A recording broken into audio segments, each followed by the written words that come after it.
হ্যাঁ, এটা হোক। নমস্কার ম্যাডাম। হ্যাঁ, নমস্কার করুন আপনারা ভালো করে। আমি জানি আমরা এখানে আলিপুরদুয়ার জেলা প্রশাসন এবং উদয়ন সংঘ ফালাকাটা উদয়ন সংঘ পক্ষ থেকে সবাই আছি।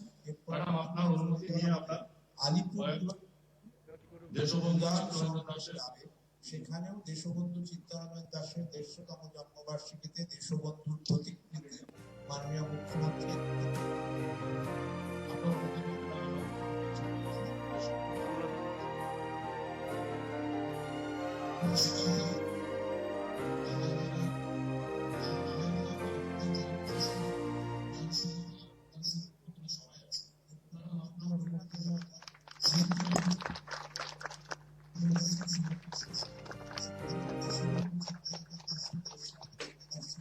এটা আলিপুরদুয়ারে আপনারা প্রতি বছরই করেন, এটা খুব ভালো কাজ এবং আপনাদের সকলকে অভিনন্দন জানাচ্ছি আজকে দেশবন্ধু চিত্তরঞ্জন দাসের জন্মদিন উপলক্ষে এই প্রতিকৃতি স্থাপন করবার জন্য।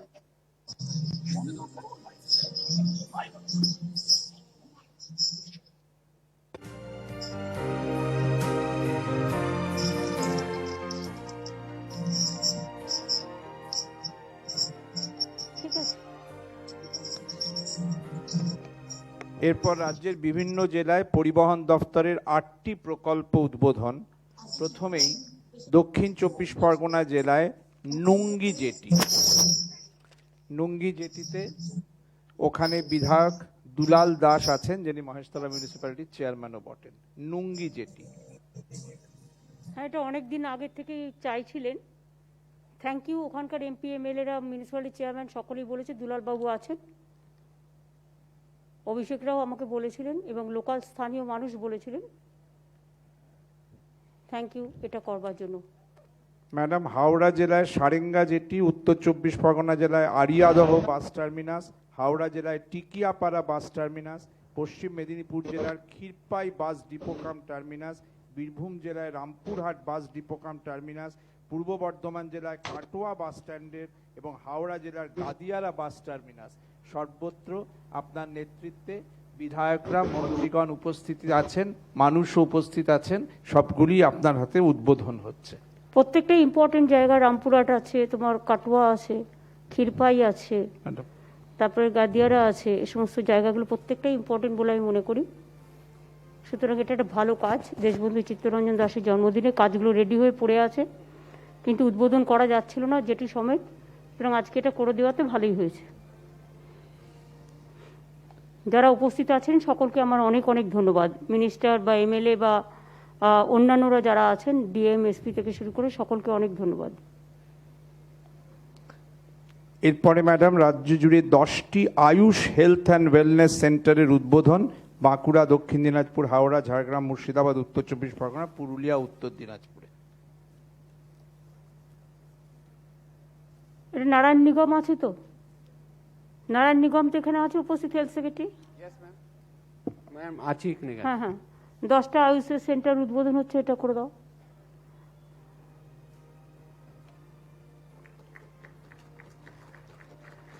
বাঁকুড়া, দক্ষিণ দিনাজপুর, হাওড়া, ঝাড়গ্রাম, মুর্শিদাবাদ, উত্তর ২৪ পরগনা, পুরুলিয়া ও উত্তর দিনাজপুর জেলায় 10টা Ayush health and welfare centre উদ্বোধন করা হলো আজকে। এরপরে ম্যাডাম, পূর্ব মেদিনীপুরের নিমতৌড়িতে নতুন অ্যাডমিনিস্ট্রেটিভ কমপ্লেক্সের উদ্বোধন। হ্যাঁ, আলিপুরদুয়ার জেলায় যেমন আমরা সব বিল্ডিং একসাথে করেছি একটা জায়গায় একটা কমপ্লেক্সে, সেরকম নিমতৌড়িতেও এটা হচ্ছে সেকেন্ড কমপ্লেক্স, যেটা মানে লাইক আলিপুরদুয়ার ফার্স্ট হয়েছিল। এটা হচ্ছে যে একই বিল্ডিংয়ে সমস্ত অফিস থাকবে। এটা একটা খুব সুন্দর জিনিস হয়েছে এবং আমি ডিএমকে বলবো, ডিএম এসপিরা যারা আছেন সকলকে নিয়ে কাজ করুন। আমাদের অফিসারদের, কর্মচারীদের সকলকে, স্থানীয় মানুষ, শিশিরদারাও আছেন, সকলকে ধন্যবাদ, অভিনন্দন জানাবেন জেলার। এবং এই বিল্ডিংটি আগামী দিন জনস্বার্থে ভালো করে কাজ করুক মামাটির মানুষের সরকারের হয়ে, এটা আমাদের আবেদন থাকবে। এটা একটা বড় কাজ, 100 কোটি টাকা খরচ হয়েছে।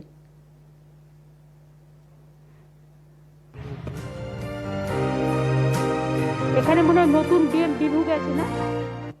নতুন ডিএম বিভু গেছে। হ্যাঁ, বিভু গেছে। বিভু, তুমি আমার কথা শুনতে পাচ্ছ? ম্যাডাম, শুনতে পাচ্ছি ম্যাডাম। ঠিক আছে, দেখে নিও। ওখানে সুনীল যাদব আছে, SP. Madam SP administrative meeting conference আছে, ঠিক আছে, ঠিক আছে, সবাই মিলে ভালো করে করো ওটা, ঠিক আছে, থ্যাংক ইউ। मैडम नमस्कार मैडम।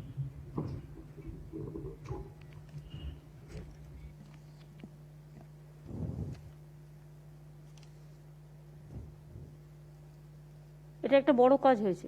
ম্যাডাম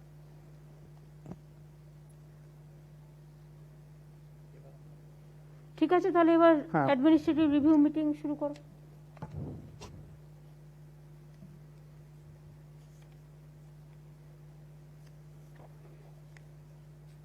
বসুন, আপনারা সকলে বসুন। হ্যাঁ,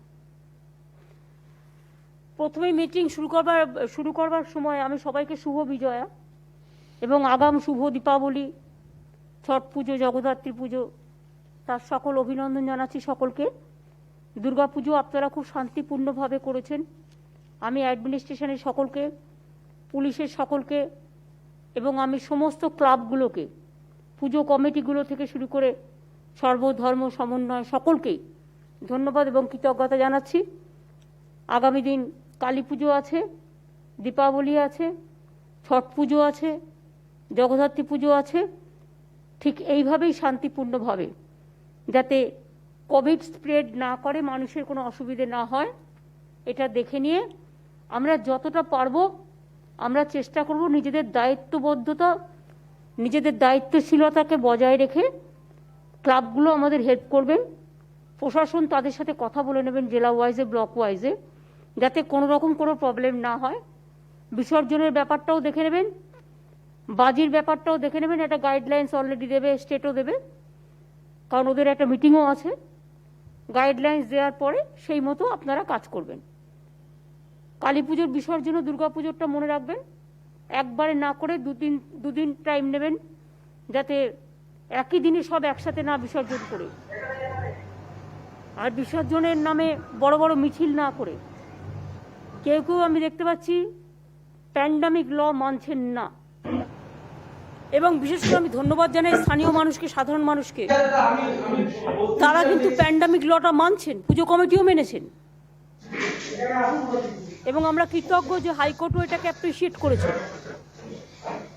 কিন্তু আমি দেখতে পাচ্ছি রাজনৈতিক দল, দু একটি রাজনৈতিক দল ডেলিবারেট অ্যাটেম্প এভরিডে তারা কোভিড স্প্রেড করার জন্য প্যান্ডামিক লটাকে মানছেন না। যারা অন্যকে জ্ঞান দেয়, নিজেরা জ্ঞানটা কখনো নেন না, তাদের কাছে আমি আবেদন করব, কোভিড স্প্রেড করবেন না প্লিজ। রাজনীতি করবার সময় আপনিও পাবেন, আমিও পাবো। প্রতিদিন কলকাতাটাকে বন্ধ করে রেখে বা জেলার হেডকোয়ার্টারে দুটো লোক বসলেই হয়ে যায়, পাশে বাস থেকে কিছু লোক আবার যাতায়াত করার চেষ্টা করে, জায়গা পায় না, তারা দাঁড়িয়ে গেলেই মনে হয় যেন অনেক লোক। এসব দেখা আমার অভ্যাস অনেক আছে। আর পুলিশও কিন্তু প্যান্ডামিক ল অনুযায়ী যত কেস হয়েছে, যেগুলো আপনারা পারমিশন না দেওয়া সত্ত্বেও, কিছু না করতেই ডিএমএসপিদের বলা হচ্ছে क्या कितना अरेस्ट किया, कितना जेल में भेजोगे, कितने एफआईआर करोगे। কিছুই তো হয়নি। এত প্যান্ডামিক ল ভায়োলেট করেছে এখানে একটি পলিটিক্যাল পার্টি, কিচ্ছু করা হয়নি। মনের আনন্দে প্যান্ডামিক লটাকে স্প্রেড করে বেড়াচ্ছে। এ তো জনগণের অসীম কৃতজ্ঞতা, ঈশ্বর আল্লাহ দেবতার অসীম কৃতজ্ঞতা যে এখনো এটাকে আমরা কন্ট্রোলে রাখতে পেরেছি। প্রতিদিন প্যান্ডামিক ল ভায়োলেট করে স্প্রেড করা হচ্ছে, প্রতিদিন, এভরিডে। এটা শোভনীয় নয়। রাজ্য পুলিশ, রাজ্য সরকার, তাদের একটা এখতিয়ার আছে, মনে রাখবেন। আমরা যেমন কেন্দ্রীয় সরকারের এখতিয়ারে হস্তক্ষেপ করতে পারি না, কেন্দ্রীয় সরকারও তেমনি রাজ্য সরকারের যেখানে যেখানে এখতিয়ার, সংবিধান অনুযায়ী হস্তক্ষেপ করতে পারে না। কিন্তু আমরা লক্ষ্য করছি ইদানিং রাজ্য সরকারকে বাদ দিয়ে নানা রকম এজেন্সির থ্রুতে বিভিন্ন জায়গায় বিভিন্ন মানুষকে ডিস্টার্ব করা হচ্ছে। যদি আইনত কারো বিরুদ্ধে কোনো কেস থাকে, নিশ্চয়ই করতে পারেন, আপনারা লোকাল পুলিশকে জানাবেন, লোকাল পুলিশ রাজ্য পুলিশকে জানাবে। একটা সিস্টেম আছে, যে সিস্টেমে পুলিশ এতদিন কাজ করে এসছে সেই সিস্টেমে করবে। তা না করে সেন্ট্রাল থেকে পুলিশ ফোর্স নিয়ে চলে আসছে, নিজেদের পুলিশ, তাদের দিয়ে রেড করতে চলে যাচ্ছে। এটা কখনো ছিল না। এই আইন কিন্তু আইনত গ্রাহ্য নয়, এটা মনে রাখতে হবে। দেশের একটা সংবিধান আছে, দেশের রাজ্য সরকার যেমন ইলেক্টেড, কেন্দ্রীয় সরকারও ইলেক্টেড। কেন্দ্রীয় সরকার কেন্দ্রীয় সরকারের জুরিসডিকশন অনুযায়ী কাজ করবে, রাজ্য সরকার রাজ্য সরকারের জুরিসডিকশন অনুযায়ী কাজ করবে। আমরা যেমন কেন্দ্রীয় সরকারের জুরিসডিকশনে ইন্টারফেয়ার করতে পারি না, তেমনি কেন্দ্রীয় সরকারও কিন্তু রাজ্য সরকারের জুরিসডিকশনে ইন্টারফেয়ার করতে পারে না। এটাও একটা ইলেক্টেড গভর্নমেন্ট, এটা মাথায় রাখতে হবে। আর পুলিশ অফিসারদের থ্রেট করা যে আমার কথা না শুনলে ইনকাম ট্যাক্স ধরিয়ে দেবো, ভিজিলেন্সে কমপ্লেন করে দেবো, এই করব সেই করব, বউকে ট্রান্সফার করে দেবো, এর রাজনীতি কিন্তু আজ পর্যন্ত ভারতবর্ষে কখনো হয়নি। এই প্রথম আমরা এগুলো দেখতে পাচ্ছি। কার বউ সেন্ট্রাল অফিসে কোথায় কাজ করে, প্রথমে আমরা দেখেছিলাম রাজীবের বউকে করেছিল। রাজীব কুমার যখন কলকাতা পুলিশের কমিশনার ছিল, তাকে একটা কোথায় একটা পাঠানকোটে না কোথায় একটা পাঞ্জাবের একটা ইন্টেরিয়ার জায়গায় পাঠিয়ে দেওয়া হয়েছিল। সেরকম আরও কয়েকটা কেস আমার কাছে এসছে, যারা বলতে পারে না, আইএস ও আইপিএস অফিসারের ডিসিপ্লিন বলে তারা বলতে পারে না, কিন্তু তাদের এইভাবে থ্রেট করা হচ্ছে। এমনকি অফিসিয়ালি প্রেস কনফারেন্স করে বলা হচ্ছে যে আমার কথা না শুনবে ইনকাম ট্যাক্স ধরিয়ে দেবো, ভিজিলেন্স ধরিয়ে দেবো। আমি আমার আইএস আইপিএস অফিসারদের বলবো আপনারা স্টেটের আন্ডারে কাজ করেন, আপনাদের চিন্তা করার কোনো কারণ নেই। কারণ মনে রাখবেন, আপনারা যেমন স্টেটকে সার্ভিস দেন, স্টেটও তেমনি আপনাদের সার্ভিস দেওয়ার জন্য তৈরি। আর এসব করতে গেলে সারা ভারতবর্ষে, মনে রাখবেন বাংলা ভারতবর্ষের বাইরে নয়, আরও অন্যান্য রাজ্যগুলোও আছে। তার এই সমস্ত ডিটেলস কথাবার্তা, ডিটেলস কার্যকলাপ, কিভাবে আমাদের অফিসারদের উপরে অত্যাচার করার প্ল্যান করা হচ্ছে, সেটা কিন্তু সারা ভারতবর্ষের মানুষকে জানাতে আমরা বাধ্য হব।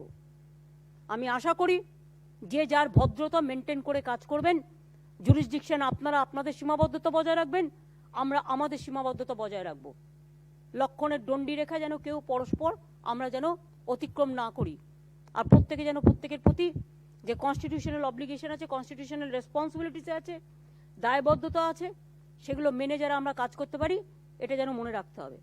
আমিও ইচ্ছা করলে অনেক কথা বলতে পারি, হিন্দিতে কথা আমি কম জানি না, হিন্দি ভাষা আমি না শিখলেও অনেকের থেকে ভালো বলবো। হিন্দিতে নলেজ আমার খুব একটা কম নেই, অন্তত বলার ক্ষেত্রে, পড়ার ক্ষেত্রে। উঠাকে ফেক দো, ওর অর্থটা কি এটুকু আমি বুঝতে পারি। পাল্টাটা যদি আমি বলি উঠাকে ফেক দো, তা সেটা কি হবে, ভালো হবে?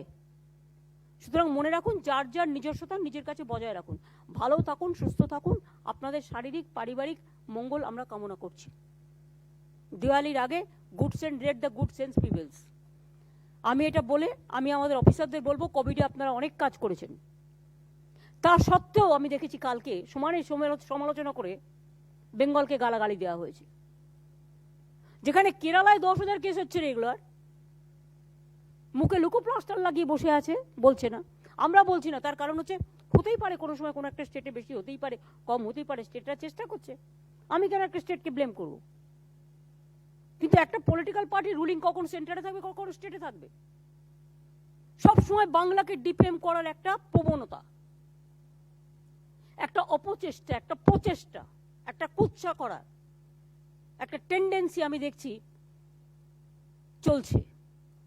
টাকা দেবে না, পয়সা দেবে না, আমফানে ঘুরে গেল, আমফানের টাকা পর্যন্ত দিল না। কোভিডে কিছু নেই, সরকার বিনা পয়সায় চিকিৎসা করছে। অথচ দেখুন, বাংলা এমনই একটা স্টেট, সেটা হচ্ছে বর্ডার স্টেট। আমার রাজ্যে ঝাড়খণ্ড বর্ডার আছে, বিহার বর্ডার আছে, উড়িষ্যা বর্ডার আছে, উড়িষ্যার সাথে আবার দেখুন অন্ধ্রপ্রদেশ বর্ডার আছে, ওদিকে তেলেঙ্গানা আছে, ওদিকে দেখুন আমাদের ঝাড়খণ্ড বর্ডার, বিহার বর্ডারের সাথে উত্তরপ্রদেশ বর্ডার আছে, নেপাল বর্ডার আছে। আমাদের 8 সিস্টার স্টেট, যেটা নর্থ ইস্টার্ন স্টেটগুলো, টোটাল যাতায়াত আমাদের এখান দিয়ে হয়, এটা বর্ডার। তেমনি নেপাল, বাংলাদেশ, ভুটান বর্ডারও আছে। এই হিসেবে দেখতে গেলে Bengal is very important, Bengal is very sensitive. বাংলার জাতীয়তাবোধটা আলাদা। বাংলা এই জায়গায় স্বাধীনতা সংগ্রাম থেকে শুরু করে, নবজাগরণ থেকে শুরু করে সবার সাথে ভালো সম্পর্ক রেখে কাজ করতে পারে, তার কারণ বাংলার গর্বত্ববোধ, বাংলার জাতীয়তাবোধ, বাংলার দেশপ্রেম, বাংলার স্বাধীনতা আন্দোলনে ভাগ নেওয়া।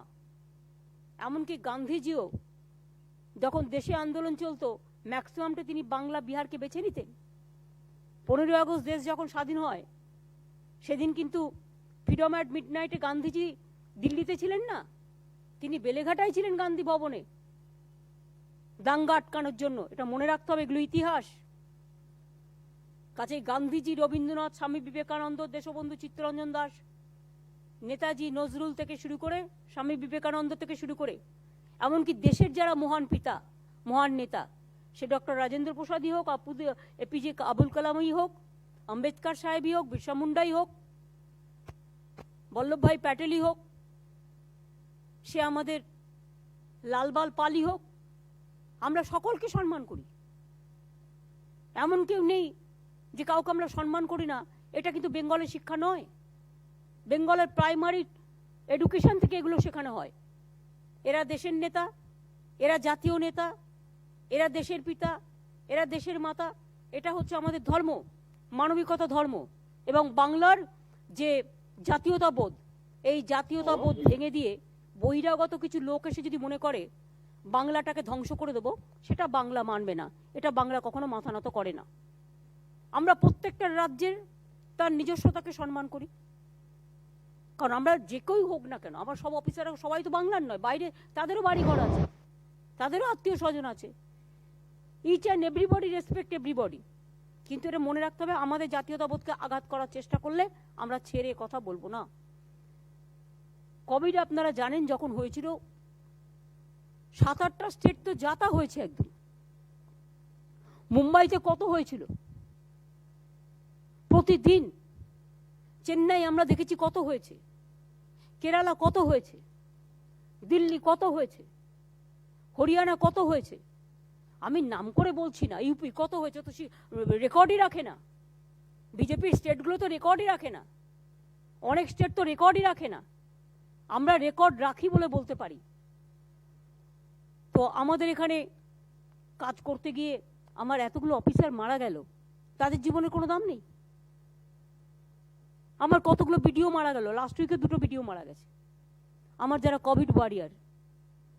আমার এখানে কোভিডে পুলিশের কর্মীরা মারা গেছে, আমার এখানে কোভিডে ডাক্তার চিকিৎসক বৃন্দ মারা গেছে। সুতরাং এগুলো মনে রাখতে হবে যে এর সত্ত্বেও আমাদের কাজটা তো হচ্ছে এবং কাজটা করছে। আমাদের এক্সপার্ট টিম থেকে শুরু করে, গ্লোবাল টিম থেকে শুরু করে সব কিছুই আমাদের আছে।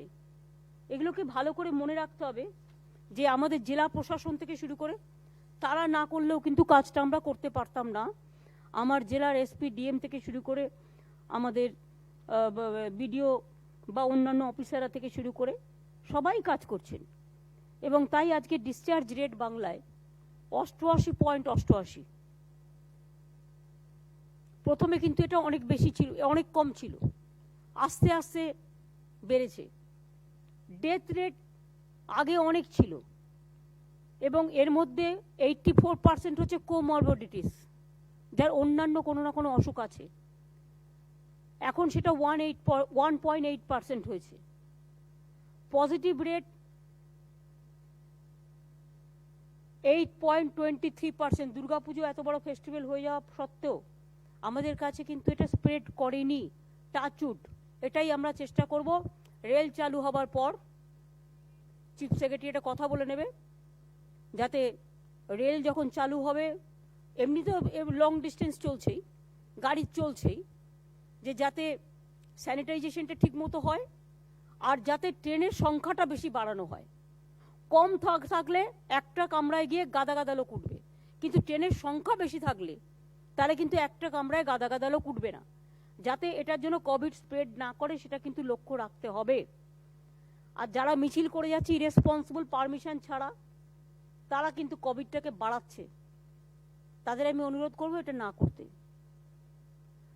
এবার হচ্ছে percentage of active cases to total cases 9%। আমাদের এখনো অ্যাক্টিভ কোভিড কেসেস আছে 36,246, কিন্তু এর মধ্যে অনেক বাড়িতেও আছে।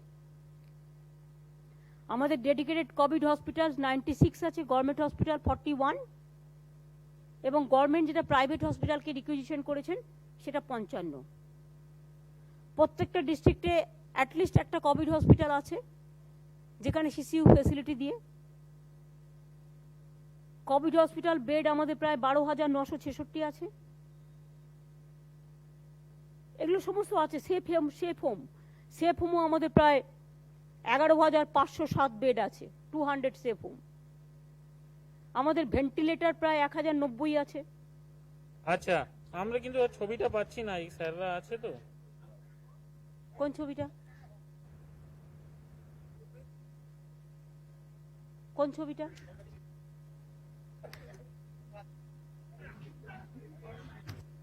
মিটিংয়ে যারা আছে তাদের ছবিগুলো মাঝে মাঝে একটু দেখাবেন, সেটাই বলছি মনে হয়।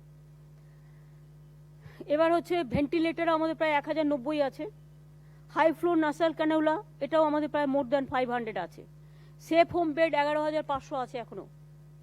টোটাল টেস্টিং ল্যাব আগে ছিল 2টো, এখন 94 আউট অফ 94 44টা আমাদের যেটা আরটিপিসিআর আছে। অনেকে অ্যান্টিজেন টেস্ট করছে, আরটিপিসিআরটা করছে না, কিন্তু আমরা করছি। এটা বেঙ্গল করছে। টেস্ট 4 নভেম্বর পর্যন্ত টোটাল টেস্ট এখনো পর্যন্ত 47.33 লাখ, প্রায় 47.5 লাখ হয়েছে।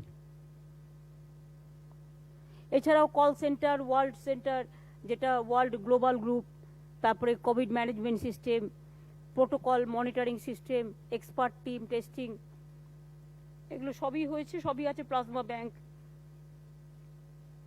এবং কোভিড হসপিটালে যাতে ভালো করে আরও কাজ করা যায় তার জন্য 680 জন মেডিকেল অফিসার্স, 459 জন স্পেশালিস্ট, 860 জন কন্ট্রাকচুয়াল এমও স্পেশালিস্ট, 3,696 জন নার্সিং স্টাফ, 649 জন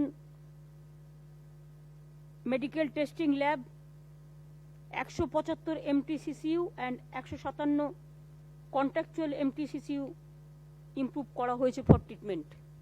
এতে একটা বিরাট সংখ্যক লোককে আমরা কাজে লাগাতে পেরেছি। এছাড়াও আমরা ডাক্তার এবং কাউন্সিলিং করবার জন্য এছাড়াও সিস্টার আমরা অনেককে নিয়েছি। এই মাসটা আপনাদের ভালো করে কেয়ার নিতে হবে এই কারণে। এবং আমাদের প্রায় 40 কোটি বাড়ি, এক একটা বাড়িতে বারবার করে আসার মেয়েরা গেছে এবং তারা এনকোয়ারি করেছে। আমাদের প্রায় 2.5 কোটি হাউস হোল্ড আছে, 40 কোটি ভিজিট, 40 কোটি বার সারি এবং আইএলআই সার্ভে। এটা করার ফলে আমরা জানতে পেরেছি যে আমাদের টিল ডেট 8,769 সারি এবং 4.46 lakh ILI suspects have been found, যাদের উপর মনিটরিং করা হয়, নজর রাখা হয়। এছাড়াও আমাদের স্পেশাল কম্বোডিটি সার্ভেও হয়েছে। কোভিড কেয়ারের জন্য যারা কোভিডে মারা যাচ্ছেন 10 লাখ টাকা করে গভর্নমেন্ট উইথ গভর্নমেন্ট জব, এটাও গভর্নমেন্ট দিয়েছেন, এবং ফ্রি ট্রিটমেন্ট। প্লাস যারা কোভিড ইনফেক্টেড হচ্ছে, কোভিড ওয়ারিয়াররা, তাদের 1 লাখ টাকা করে দেওয়া হচ্ছে। যে পুলিশ, যেমন আমার কোভিড ওয়ারে হেলথ ওয়ার্কার যারা আছে তাদেরগুলোর কথা আমি বলছি। আমার অনেকগুলো পুলিশ কর্মী মারা গেছে, আমার আইসি মারা গেছে, আমার বিডিও মারা গেছে, আমার ডাক্তার মারা গেছে, আমার হেলথ ওয়ার্কার মারা গেছে, অনেক সাধারণ মানুষ মারা গেছে। আমরা প্রত্যেকে এর জন্য, এবং আমাদের এমএলএরাও মারা গেছেন। আমার যেমন গুরুপদ মেটে মারা গেছে, ওদিকে আমাদের সমরবাবু মারা গেছে, না এর সমরেশ দাস মারা গেছে, তারপরে আমাদের তমনাশ ঘোষ মারা গেছে, ওরাও মারা গেছে কোভিডে। আমাদের পুলিশের কয়েকজন আইসি মারা গেছে, বিডিও 2 জন মারা গেল গত সপ্তাহে আমি দেখলাম কুচবিহার এর মন্দির বাজারে, এটা আমি চোখের সামনে দেখলাম।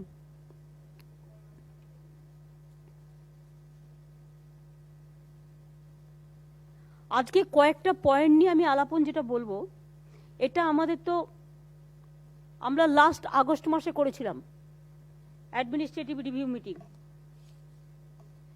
এবং আজকে নিয়ে এই মিটিংয়ের সংখ্যাটা আমাদের টোটাল মিটিং হবে 475টা আমাদের সরকার আসার পরে administrative review meeting. It's not a matter of jokes, এটা খুব সিরিয়াস ব্যাপার। এখানে আমাদের সমস্ত সবাই থাকে। সবাইকে বিজয়া শুভেচ্ছা এবং দীপাবলি সব করে আমি আমফান এবং কোভিডের জোড়া ধাক্কা সামলেও উন্নয়নটা আমরা সমান মতো করতে পারছি, চেষ্টা করছি। এবং আগামী দিনেও যাতে বিশেষ করে সবগুলো ডিটেলস আলোচনা না করেও আমরা যেটা করতে পারি সেটা হচ্ছে 100 দিনের কাজ। আমরা যেটা করতে পারি, ভোটার তালিকা সংশোধন হচ্ছে 18 নভেম্বর থেকে। নিশ্চয়ই দেখে রাখবেন ডিএমরা যে প্রত্যেকটা ব্লকে ব্লকে বুথে বুথে যেন যাদের ভোটের কাজ দেওয়া হচ্ছে তারা যেন বসে। অনেক সময় লোক যায় ফিরে আসে, কাউকে কিন্তু পাওয়া যায় না। 9 তারিখে ইলেকশন কমিশন আসছে, নিশ্চয়ই আপনারা মিটিং করবেন, আপনাদের সাথে মিটিংয়ে যে গাইডলাইন্স দেবে আপনারা দেখে নেবেন। কিন্তু এটা নিশ্চয়ই দেখবেন যে যাদের দায়িত্ব আছে তারা যেন সেন্টারে গিয়ে বসে, মানুষ যেন তাদের পায়, এটুকু রিকোয়েস্ট আপনাদের কাছে আমার থাকবেই। কাজের নিরিখে 100 দিনের কাজে দেশের মধ্যে যদিও আমরা প্রথম আছি, কিছু জেলা এগিয়ে আছে, যেমন দার্জিলিং, কালিম্পং, দক্ষিণ 24 পরগনা, আলিপুরদুয়ার, পুরুলিয়া।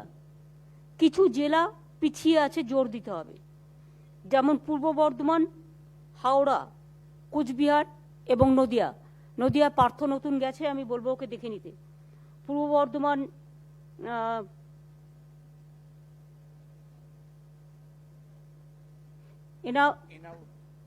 এনাউল রহমান পূর্ব বর্ধমান গেছে, দেখে নিতে হবে। আর হাওড়ায় অন্তরা আছে, এই মুক্তা আছে, মুক্তার আজকে একটু জ্বর হয়েছে বলে আমি আসতে বারণ করেছি, ওরা দেখে নেবে। আর কুচবিহার এবং নদিয়াতে পার্থ আছে, দেখে নেবে। কুচবিহারে পবন কার্ডিয়ান আছে, কিন্তু কুচবিহারে কাজ কেন কম হচ্ছে? এমভিরাও একটা, যে জেলাগুলো এখনো পেছিয়ে আছে তাদের একটা সুব্রত দা এবং এমভিরাও মিলে একটা ভার্চুয়াল মিটিং করে একটু দেখতে পারে। এখান থেকেই করবেন, আপনি আপনার পঞ্চায়েত ডিপার্টমেন্ট থেকে করুন না।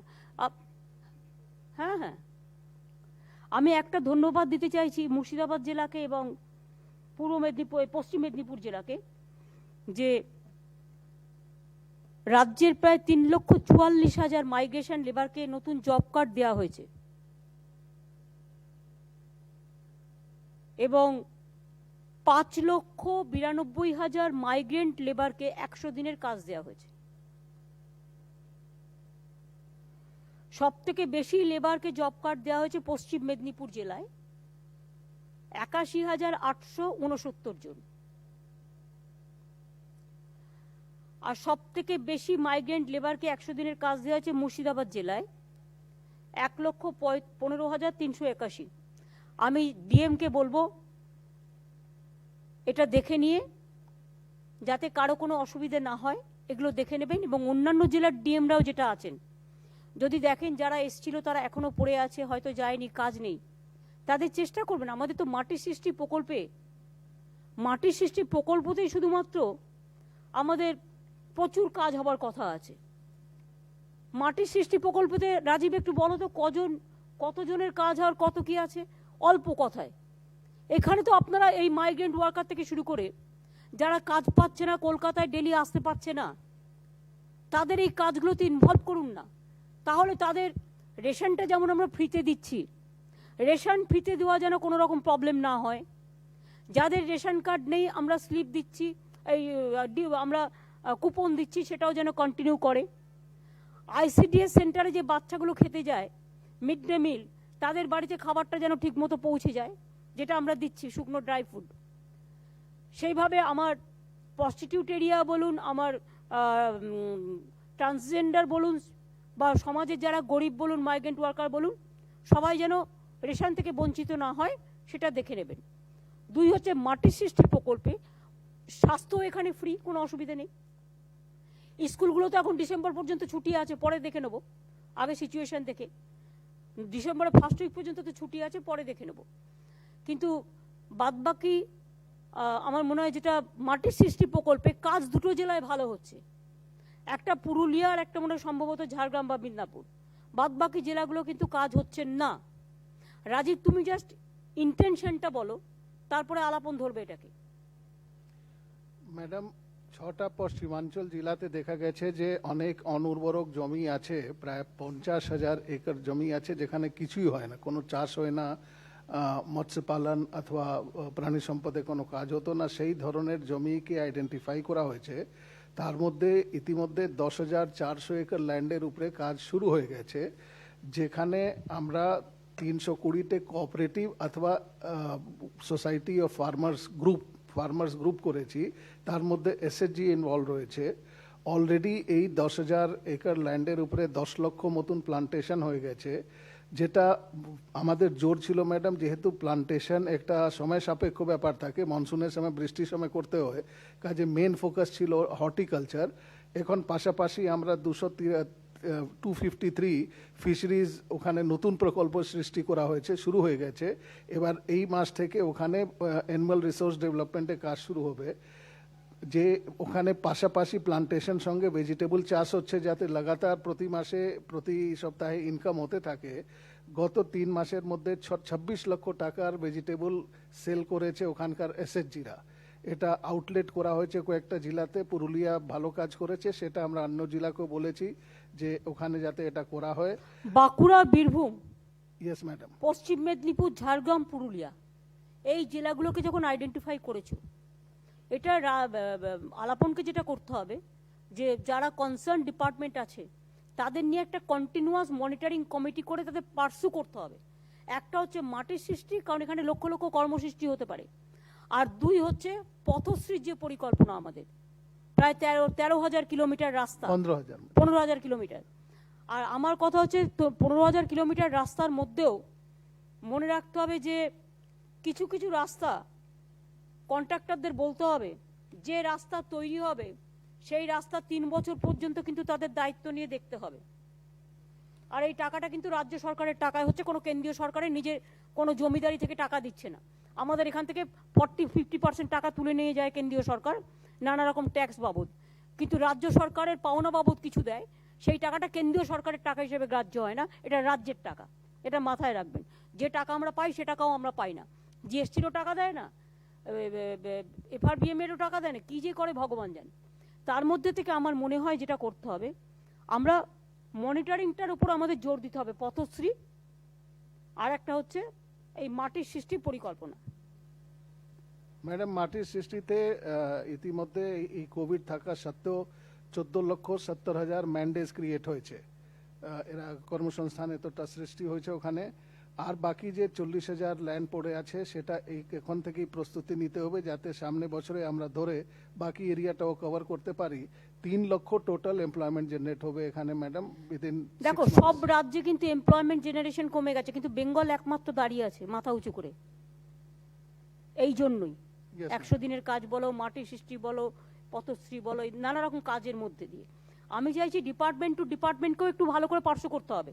হর্টিকালচার নন্দিনীদের বলো একটু এফেক্টিভ রোল প্লে করতে, সুব্রত আছে, সুব্রত আছে, আরো যারা আছে, এগ্রিকালচার বলো, ফিশারিজ বলো, রুরাল বলো, সমস্ত ডিপার্টমেন্ট যে ডিপার্টমেন্টগুলো ইনভলভ আছে, অ্যাগ্রো মার্কেটিং বলো, পঞ্চায়েত বলো, কোঅপারেটিভ ডিপার্টমেন্ট বলো, এগুলোকে তো কাজে লাগাতে হয় ভালো করে। Yes madam. আর সড়ক নির্মাণেও আমরা প্রথম, এবং স্বাধীনতার সময় থেকে 2011 পর্যন্ত সড়ক নির্মাণ হয়েছিল 30,000 কিলোমিটার। আর আমরা এই 8 বছরে আমরা প্রায় 9 লক্ষ কিলোমিটার রাস্তা তৈরি করে ফেলেছি অলরেডি। 9 লক্ষ, হিসেবটা ক্যান ইউ ইমাজিন? এর মধ্যে একটা বড় অংশ হচ্ছে গ্রামীণ রাস্তা। একটা দুটো ক্ষেত্রে কমপ্লেন আছে, বাদ বাকি যারা, আমি বলবো যাদের তোমরা দায়িত্ব দিয়ে সেন্ট্রালি এই কাজটা করাচ্ছ, কেউ কেউ নিজের লোকাল ইন্টারেস্টের জন্য বদনাম করে দেয়, আমার ডিমান্ডে এটা করতে হবে, সেটা হবে না। করতে যেটা হবে সেটা হচ্ছে কাজটা যেন ঠিক হয়। গভর্নমেন্টের প্রত্যেকটা পয়সার মূল্য আছে, এটা পাবলিকের পয়সা। যে কন্ট্রাক্টর কাজ নেবে সে যদি ঠিকমতো কাজ না করে দেখে নেবে। কেউ একটা কমপ্লেন করলো, কমপ্লেনটা তো অ্যানোনিমাসও হতে পারে, কমপ্লেনটার কোনো ভ্যালুই নেই, কোনো পার্সোনাল ইন্টারেস্ট আছে কারো যার জন্য করছে। একটা কমপ্লেন করে টিভিতে দুটো দেখিয়ে দিল, টিভিতে তখন ক্রস চেক করে না যে আদৌ ঘটনাটা সত্য কিনা, হট করে লোকাল রিপোর্টার একটা দেখিয়ে দিল, অনেক সময় এগুলোও হয়। সুতরাং দেখে নেবে যে সত্যি ঘটনাটা সত্যি কিনা। আর যখন কাজের অর্ডারটা দেবে তখন স্টেট বলে দেবে 3 বছর মেনটেনেন্স তোমায় করতে হবে, ভেঙে গেলেও তোমায় করতে হবে, ভালো থাকলেও তুমি বেঁচে গেলে। আর বড় গাড়িগুলো, পুলিশকে যেটা আমি বারবার বলবো, গ্রামীণ রাস্তা দিয়ে বড় ট্রাক যাবে না, ওভারলোডেড ট্রাক যাবে না। বারবার বলা সত্ত্বেও আমি দেখেছি কিছু লোকের ভাবে আমি 2 বছর থাকলাম, 2 বছর আমি যা পারলাম করে নিলাম। এটা হবে না। সারা জীবনের জন্য কিন্তু তার বিরুদ্ধেও কিন্তু কেস হবে, এবং এমন কেস হবে যে সেখান থেকে সে রেহাই পাবে না। বারবার এটা বলা সত্ত্বেও এটা কিন্তু মাথায় রাখতে হবে, সিরিয়াসলি মাথায় রাখতে হবে। কাজে পথশ্রী অভিযান আর 100 দিনের কাজ, এটা প্রত্যেকটা জেলায় জেলায় করা হচ্ছে। আর একটা হচ্ছে বাংলা সহায়ক কেন্দ্র, বিএসকে। আমি দেখছিলাম কদিন আগে একটা কাগজ রিপোর্ট করেছে, আমি জানি কে রিপোর্ট করেছে, আমি নামটা আর বলছি না। কেন্দ্রের তথ্য মিত্র কেন্দ্র তুলে দেওয়া হলো। আমরা কেন তুলব?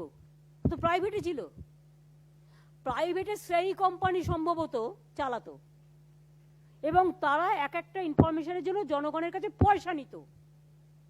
কই সেটা তো আপনারা লেখেননি ভাই। যে আপনি এটা লিখতে গেলেন, যিনি খবরটা করলেন চটপট ফার্স্ট পেজ নিউজ করার জন্য, একবারও কি এটা লিখেছিলেন যে ওখানে একটা কন্যাশ্রী ফর্ম কোথায় পাবো এই কথাটা বলে ইনফরমেশন দিতে গেলেও তাকে পয়সা দিতে হয়? এবং জনগণ এত পয়সা দিতে পারে না, এগুলো সাধারণ মানুষের কাজ। সেই জন্যেই বাংলা সহায়ক কেন্দ্র করা হয়েছে, যাদের মাইনে আমরা দিচ্ছি সরকার, এবং তাদের কাছে কম্পিউটার থেকে শুরু করে সমস্ত ইনফরমেশন দেয়া আছে। মানুষ সেখানে যাবেন বাংলা সহায়ক কেন্দ্রে, সেখানে গিয়ে মনে রাখবেন যে আপনারা আপনাদের ইনফরমেশন, আপনার ডেটা, আপনার নাম তোলা ব্যাপার, বিভিন্ন ব্যাপার আছে যেটা করতো তথ্যমিত্র কেন্দ্রের নাম করে, পয়সা নিয়ে করতো, সেটা বিনা পয়সায় করার জন্য বাংলা সহায়ক কেন্দ্র করা হয়েছে। এটা মাথায় রাখবেন। 3437টি বাংলা সহায়ক কেন্দ্র চালু করা হয়েছে। সব থেকে বেশি সংখ্যায় চালু করা হয়েছে দক্ষিণ 24 পরগনায়, 249। বেচারা উলগার আজকে কোভিড হয়ে গেছে, ও আমফান টামফান ভালো সামলেছে। আমি ওর তাড়াতাড়ি ওকে ভালো করে ট্রিটমেন্ট করো, যাতে ট্রিটমেন্টটা ভালোভাবে হয়, দেখে নিও নারায়ণ। আর মুর্শিদাবাদে হয়েছে 246, পূর্ব বর্ধমান 234, উত্তর 24 পরগনা 232। আমি ডিএমদের কাছে অনুরোধ করব যে প্রত্যেকে যেন মানুষের সহায়তা, এরা যেন এফেক্টিভ কাজ করে, এটা দেখার দায়িত্ব আপনাদের। মাথার ছাতাটা কিন্তু ডিএমরা মনে রাখবেন। আপনার যতই কাজ থাক, বাংলার সহায়ক কেন্দ্র এটা আমাদের কিন্তু টার্গেটেড কাজ, যেখান থেকে জনসংযোগ, মানুষের কার্যকলাপ, সুযোগ সুবিধা, গভর্নমেন্টের কি কাজ, সেগুলো মানুষ জানতে পারবে। এটা কিন্তু ডিএমদের দেখে নিতে হবে। এবং আগে যেমন বিডিওরা থেকে শুরু করে এসডিও, ডিএম, পুলিশের আইসিরাও প্রথম আপনারা mid day meal centre visit করতেন, কখনো কখনো আইসিডিএস সেন্টার ভিজিট করতেন, কখনো কখনো 100 দিনের কাজ কোথায় হচ্ছে একটু ভিজিট করতেন। এবার থেকে কিন্তু বিএসকে কেন্দ্রটাও কিন্তু মাথায় রাখতে হবে, এটাও কিন্তু রীতিমতো ভিজিট করে দেখতে হবে যে তারা কাজটা ঠিকমতো করছে কিনা। আলাপন তুমি শুধু বলো বিএসকে কেন্দ্রের লোকেরা বসছে কোথায়, এটা আরেকবার জানাও। আমি রোজই বলি, তবু ম্যাডাম আমাদের রাজ্যবাড়ি 431টা ডিএম, এসডিও, বিডিও অফিসে বিএসকে কেন্দ্র আছে, 1,500 হেলথ সেন্টার, 726টা SI of schools. Last district review মিটিংয়ে ম্যাডাম আপনি বলেছিলেন এসআই স্কুলদেরও যেন ইনক্লুড করে নেওয়া হয়। 748টা public library. Madam, due to year specific instruction, all these centers are now operating. 6,810 জন ডিও এনগেজ হয়ে গেছে। আপনি বলেছিলেন কয়েকটা ক্ষেত্রে, বিশেষ করে লাইব্রেরিগুলোতে যেন এক্সিস্টিং স্টাফ দিয়ে চালানো হয় যতক্ষণ না ট্রেন ডিও যায়।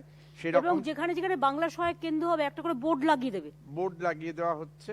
কেন বাংলা সহায়ক কেন্দ্র এবং কি কি ইনফরমেশন পাবে, একটা বোর্ড লাগিয়ে দেবে, যে বোর্ডটা দেখলেই মানুষ বুঝতে পারবে যে আমার এলাকায় এটা বাংলা সহায়ক কেন্দ্র। ম্যাডাম, আপনি সেই সঙ্গে বলেছিলেন যেন স্পেসিফিক নোটিফিকেশন থাকে কোন কোন পাবলিক সার্ভিস হবে। সমস্ত ডিপার্টমেন্ট তাদের নিজ নিজ পাবলিক সার্ভিস নোটিফাই করেছে, মানে কেন্দ্রীয় নোটিফিকেশনে 224টা রাজ্য সরকারি পরিষেবা বিএসকে কেন্দ্রে পাওয়া যাচ্ছে। ইউ আর অলসো ইনস্ট্রাক্টেড যে এই ডেটা যারা ডিও তাদের যেন ট্রেনিং হয়ে যায়। First level of training complete হয়ে গেছে, সেকেন্ড লেভেল অফ ট্রেনিংও কমপ্লিট করা হয়েছে। ডিএম, এসডিও, বিডিওদের district coordinator, sub divisional coordinator, block level coordinator করা হয়েছে। মিউনিসিপ্যাল কমিশনাররা নিজ নিজ এলাকায় কোঅর্ডিনেটর, ডিপার্টমেন্টগুলি সেক্রেটারি, জয়েন্ট সেক্রেটারি এদের নমিনেট করে দিয়েছেন। শুধু বিএসকে নিয়েই আমরা সেপারেটলি 3বার রিভিউ মিটিং করেছি ডিএমদের সঙ্গে এবং ডিপার্টমেন্টগুলোর সঙ্গে, যার জন্য ম্যাডাম পুজোর ছুটিতে বন্ধ থাকলেও কার্যত প্রতিটি ক্ষেত্রে লোক বসানো, কম্পিউটার পাঠানো হয়ে গিয়েছে এই পুজোর দিনগুলোর মধ্যেই। না, পুজোর দিনগুলোর মধ্যে আমি জানি আমার অফিসাররা কেউ ছুটি নেননি, বা আপনারা যারা কাজের জন্য কাজে ছিলেন তারা কিন্তু কাজটা করেছেন, এটা আমি জানি। একদিকে তো কোভিড চলছে, প্রায় 56 জন পুলিশ কর্মী আমাদের, কয়েকজন বিডিও, ডেপুটি ম্যাজিস্ট্রেট, স্বাস্থ্য দপ্তরের কয়েকজন ডাক্তার, নার্স, প্রাইভেটও মারা গিয়েছেন। মনে রাখবেন, বাইরের লোক যখন যাতায়াত করে তখন সংখ্যাটা একটু বাড়ে। এখন যেহেতু একসাথে এত মিছিল মিটিং, হঠাৎ মিছিল মিটিং করার প্রবণতা এত বেড়ে গেছে, ইলেকশন তো অনেক দেরি, ফলে এতে পজিটিভ রেটটা বাড়ে। দিল্লি টিল্লিতে আপনারা দেখেছেন এমনিতেই বাড়ছে, মিছিল মিটিং হচ্ছে না তাতেও। কেরালায় বেড়েছে, দিল্লিতে বেড়েছে, মুম্বাইতে বেড়েছে, অন্যান্য রাজ্যেও বেড়েছে। সুতরাং আমাদের এইটা প্যান্ডামিক আইনটাকে কিন্তু ভালো করে কাজে লাগাতে হবে, এবং যেটা সচেতনতা, যে দয়া করে একসাথে মিক্স আপ হবেন না, মাস্ক ইউজ করুন, এই কথাগুলো বারবার করে আমাদের বলতে হবে। দুর্গা পুজোতেও যেভাবে আমরা একটা প্রোটোকল মেনটেন করেছিলাম, সব ক্লাবকে জানিয়েছিলাম আশা করি পুলিশের একটা মিটিংয়ে, সেই রকম দেওয়ালিতেও আপনারা কি কি করা উচিত, কি কি করা উচিত না, এমন কিছু করবেন না যাতে মাথার উপরে আকাশ ভেঙে পড়লো, তা নয়। মনে রাখবেন, কর্মসূচিও আমাদের দরকার, দোকান খোলা রাখাও দরকার, রাস্তা চালু থাকাও দরকার।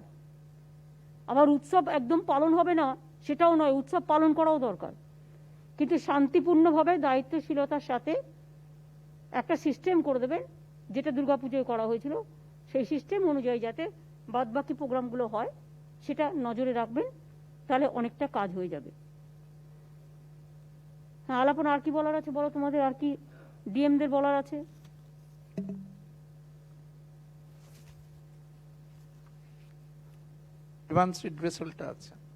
গ্রিভ্যান্সের সেলটা যেটা আমি দেখেছি সেটা হচ্ছে নদিয়া ডিস্ট্রিক্টে সবচেয়ে বেশি পড়ে আছে গ্রিভ্যান্সেস।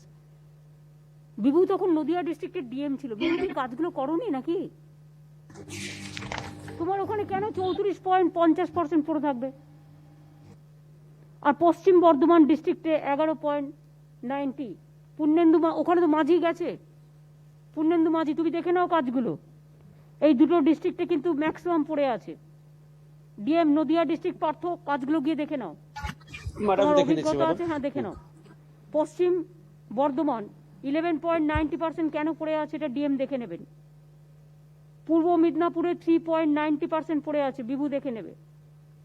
কুচবিহারে 2.30% পড়ে আছে।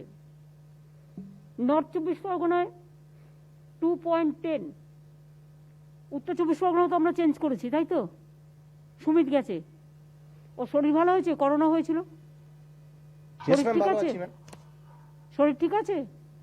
ইয়েস ম্যাম, ঠিক আছে ম্যাম। ডিএম উত্তর দিনাজপুর 2.10% আছে। অরবিন্দ দেখে নাও।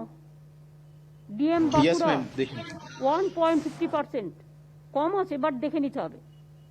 অন্যগুলো আমি বলছি না, খুব অল্প অল্প আছে। আর এসপিদের মধ্যে বেশি পড়ে আছে বনগা পুলিশ ডিস্ট্রিক্টে 27.80%। ডিজি সাহেব, আপনি আপনার এসপিকে বলবেন কাজগুলো করে দেওয়ার জন্য, গ্রিভ্যান্সেস এত পড়ে আছে pendency. SP Krishnanagar police district 17.70%। Jafar কেন হয়নি তোমার কাজগুলো? কি প্রবলেম? ম্যাডাম আমি দেখে নিচ্ছি। আর ভাই আমরা বলবো তারপর তুমি দেখে নেবে কেন? আগে তো দেখে নিতে পারো। SP Murshidabad district 6.70। Diamond Harbour 6.40, বলা আছে এখানে। এসপি মুর্শিদাবাদে তো 3 জন আছে। বারুইপুর পুলিশ ডিস্ট্রিক্ট নতুন গেছে আমার এসপি কামনা 5.20%। এসপি হাওড়া ডিস্ট্রিক্ট, হাওড়া অবশ্য রুরাল আছে, আরবান আছে, এটা আমি রুরালের কথা বলছি, সৌম্য দেখে নিও, 4.40% পড়ে আছে। আর মালদা, পশ্চিম মিদনাপুর বা পূর্ব বর্ধমান এখানে 1.50% মধ্যে পড়ে আছে। এগুলোকেও কিন্তু ইমিডিয়েট ক্লিয়ার করতে হবে, যেটা গ্রিভ্যান্সেস পাবলিকের।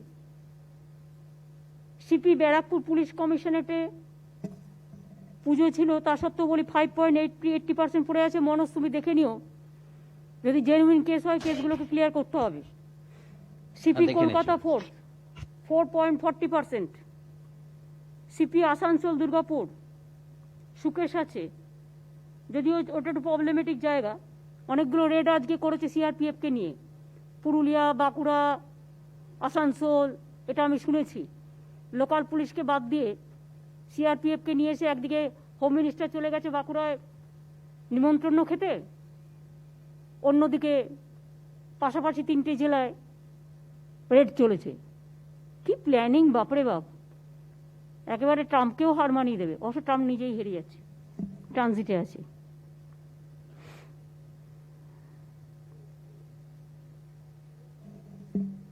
আর কিছু মিউনিসিপ্যালিটি আছে ববি,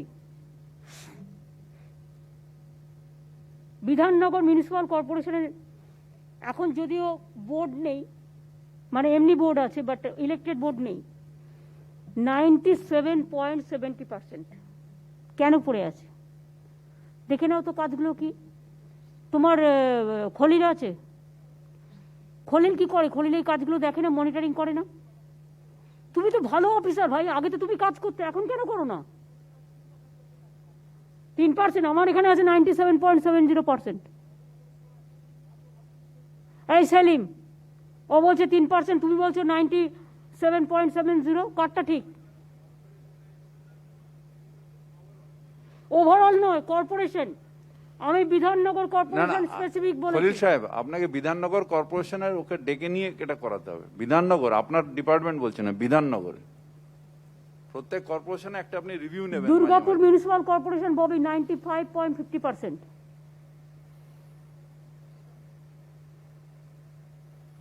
কি করা উচিত? দুর্গাপুরের দিদি এমন একটা পরিস্থিতি হয়েছে যে মেয়রই কোনো কাজ করে না, তার অফিসার করে চেঞ্জ করে দাও। মেয়র যদি কাজ না করে, দরকার হলে মিটিং ডাকো। যেহেতু ওটা ইলেক্টেড বোর্ড আছে, বডি আছে, তাই তো? ইলেক্টেড বডি থাকলে মিটিং করে দেখো, সবাই মিলে যেটা ডিসাইড করে সেটা করবে। এটা ঠিক নয়। দুর্গাপুরে আমি আগেও গিয়ে শুনে এসেছি, আমি বারবার করে, আমি নিজেও ওনাকে 2-3 বার বলেছি, যদি কেউ কাজ না করে দায়িত্বে বসে থাকার তার কোনো প্রয়োজন নেই। আমি তার বয়সকে রেসপেক্ট করি, he was a government officer, good man, but good for nothing হয়ে গেলে সেখানে আমায় কাজে দেখতে হয়। আর এখন আবার নতুন টেকনিক হয়েছে, কাউকে কিছু বলতে গেলে কেন কাজটা করছো না, অন্য পার্টিতে চলে যাবো, যাক, যে যে যেতে চায় তাকে যেতে বলো। না, এর তা না, কিন্তু এর প্রবলেম হচ্ছে যে পারফরমেন্স নেই। পারফরমেন্স নেই কেন? হি ওয়াজ অফিসার, গভর্নমেন্ট অফিসার। তাহলে অন্য কাউকে দাও, যে পারফরমেন্স করতে পারে তাকে দাও। লোকের কি অভাব আছে? না, তাহলে একটা মিটিং ডেকে নাও ইমিডিয়েট। ঠিক আছে। চন্দননগর কর্পোরেশন, এখানে তো বোর্ড আছে, 50% আছে। চন্দননগর ভাঙা আছে, বোর্ড ভাঙা, আমি সেটাই তো বললাম, ইলেক্টেড বোর্ড নেই এখানে, এমনি বোর্ড আছে, নমিনেটেড। এখানে দেখে নাও 50% পড়ে আছে। শিলিগুড়ি মিউনিসিপাল কর্পোরেশন 21.40% পড়ে আছে। আর কলকাতা মিউনিসিপাল কর্পোরেশন তোমার এখানে 12.10 পড়ে আছে। ম্যাক্সিমাম করে দাও। ম্যাম, এগুলো যে সব নতুন এসেছে, হাওড়া ওরা আপডেট করে দিয়েছে 0.10, কিছুই না, দেখে নিতে হবে।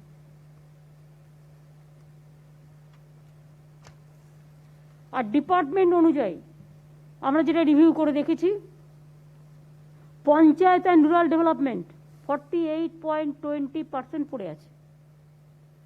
কেন মিস্টার রাও একটু ডিএমদের কাছ থেকে কালেকশন করে সেলিমকে নিয়ে বসে আপনি এগুলো ক্লিয়ার, একটা দিন 15 দিন অন্তর একটা দিন করে বসুন না, বসে এগুলোকে ক্লিয়ার করে দিন না। ধরুন কেউ একটা বাড়ি চাইছে, ঠিক আছে, আপনি হয়তো এই লিস্টে দিতে পারছেন না, তাকে বলুন যে ভাই নেক্সট পেজে যখন হবে তোমার নামটা আসবে। তাকে ডেকে কথা বলে তার নামটা রেজিস্টার করে এইটুকু তো করুন, তাহলে তো সে উপকৃত হবে। পঞ্চায়েতে এইসব কাজই বেশি থাকে। হোম অ্যান্ড হিল অ্যাফেয়ার্সে এটা পড়ে থাকে, তার কারণ এটা অন্য কোনো ব্যাপার নয়, এটা হচ্ছে ওদের রেকারিং খরচার জন্য। Self help group and self employment department বেশি পড়ে নেই, 10.10 আছে, কিন্তু জাগোটা তো করে দেওয়া হয়েছে। সাধনদা কি আসতে পেরেছে? না, আমি শরীর খারাপ বলে আসতে বারণ করেছি। হ্যাঁ, স্কুল এডুকেশন ডিপার্টমেন্ট 3.90, এর মধ্যে ট্রান্সফার কেস টেস থাকতে পারে, হয়তো রিকোয়েস্ট দেখিনি। Urban development and municipal affairs 2.90, ওই যেটা বলছিল খলিল, বুঝলি ববি, হ্যাঁ, as a whole. Labour department 2.10, বাবা লেবার ডিপার্টমেন্ট এত ডেভেলপ করলো কি করে? এই তো ছিল অনেক বেশি আগের বারে। দেখে নিয়ে করে নাও। আর চা সুন্দরী কেস টেসগুলো ভালো করে দেখে নিচ্ছ তো? আলাপন চা সুন্দরী কেস নিয়ে ম্যাডাম, আলিপুরদুয়ার এবং জলপাইগুড়ি ডিস্ট্রিক্টে সমস্ত ডিএমদের যা যা আইডেন্টিফাই করার কথা ছিল সমস্ত হয়ে গেছে এবং নেক্সট স্টেজের কাজটাও শুরু করে দিয়েছে। দার্জিলিং, কালিম্পং, কার্শিয়াং, মিরিকটাও দেখে নিও, ওটাও তো চা বাগান অধ্যুষিত। আর শিলিগুড়ির আবার এদিকে প্লেনের এদিকে বাগডোরের ওদিকে দু একটা চা বাগান টাগান আছে, নকশাল বাড়িটারিতেও আছে। হেলথ অ্যান্ড ফ্যামিলি ওয়েলফেয়ার 1.60, কিছুই না, এটা হয়তো কোনো ট্রান্সফার কেস আছে বা কিছু একটা, এটা দেখে নেবে। Transport department, food and supplies department তো অনেক ভালো করেছে, সাপ্লাইজ, ফুড অ্যান্ড সাপ্লাইজ এর অনেক পড়েছিল, কিন্তু পারভেজ খুব ভালো কাজ করে এবং আই মাস্ট কনগ্রাচুলেট হিম। এই প্যান্ডামিক টাইমে বিশেষ করে রেশনে যে প্রবলেম, একটা দোকানকে নিয়ে যেভাবে দেখাচ্ছিল, একটা কিছু আমি লক্ষ্য করে দেখেছি, লক্ষ লক্ষ লোকের কাজ হয়, 10 কোটি লোক একটা জায়গায় কেউ একটা প্রোগ্রাম উস্কে দিয়ে সেটাকে নিয়ে বারবার নেগেটিভটা বলে, পজিটিভটা বলে না। বেঙ্গলে একটা প্রচারও আমি দেখেছি, এমনকি মিডিয়ার কাছে আমাদের অনুরোধ থাকবে, নেগেটিভটা না করে পজিটিভ করুন কখনো কখনো, সবসময় নেগেটিভ কেন? আর ওটা অপোজিশন ফুড এবং ইনস্টিংক্ট সাপ্লাই প্রোগ্রাম। খুব ভালো করেছে, ওদের অনেক পড়েছিল। And women and child department also, যেটা হচ্ছে 0.20, তার মানে কন্যাশ্রী টন্যাশ্রী টাকাগুলো ছেড়ে দিয়েছে তোমরা সব তো টাকা পয়সাগুলো? ঠিক আছে, থ্যাংক ইউ, ভালো করেছে।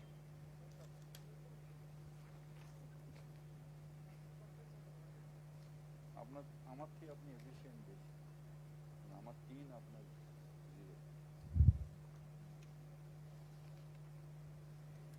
একটা কথা আমি আপনাদের বলি, যেটা মনে হয় চিফ সেক্রেটারি এবং এগ্রিকালচার ডিপার্টমেন্টের এবং পুলিশের এনফোর্সমেন্টের দেখা উচিত।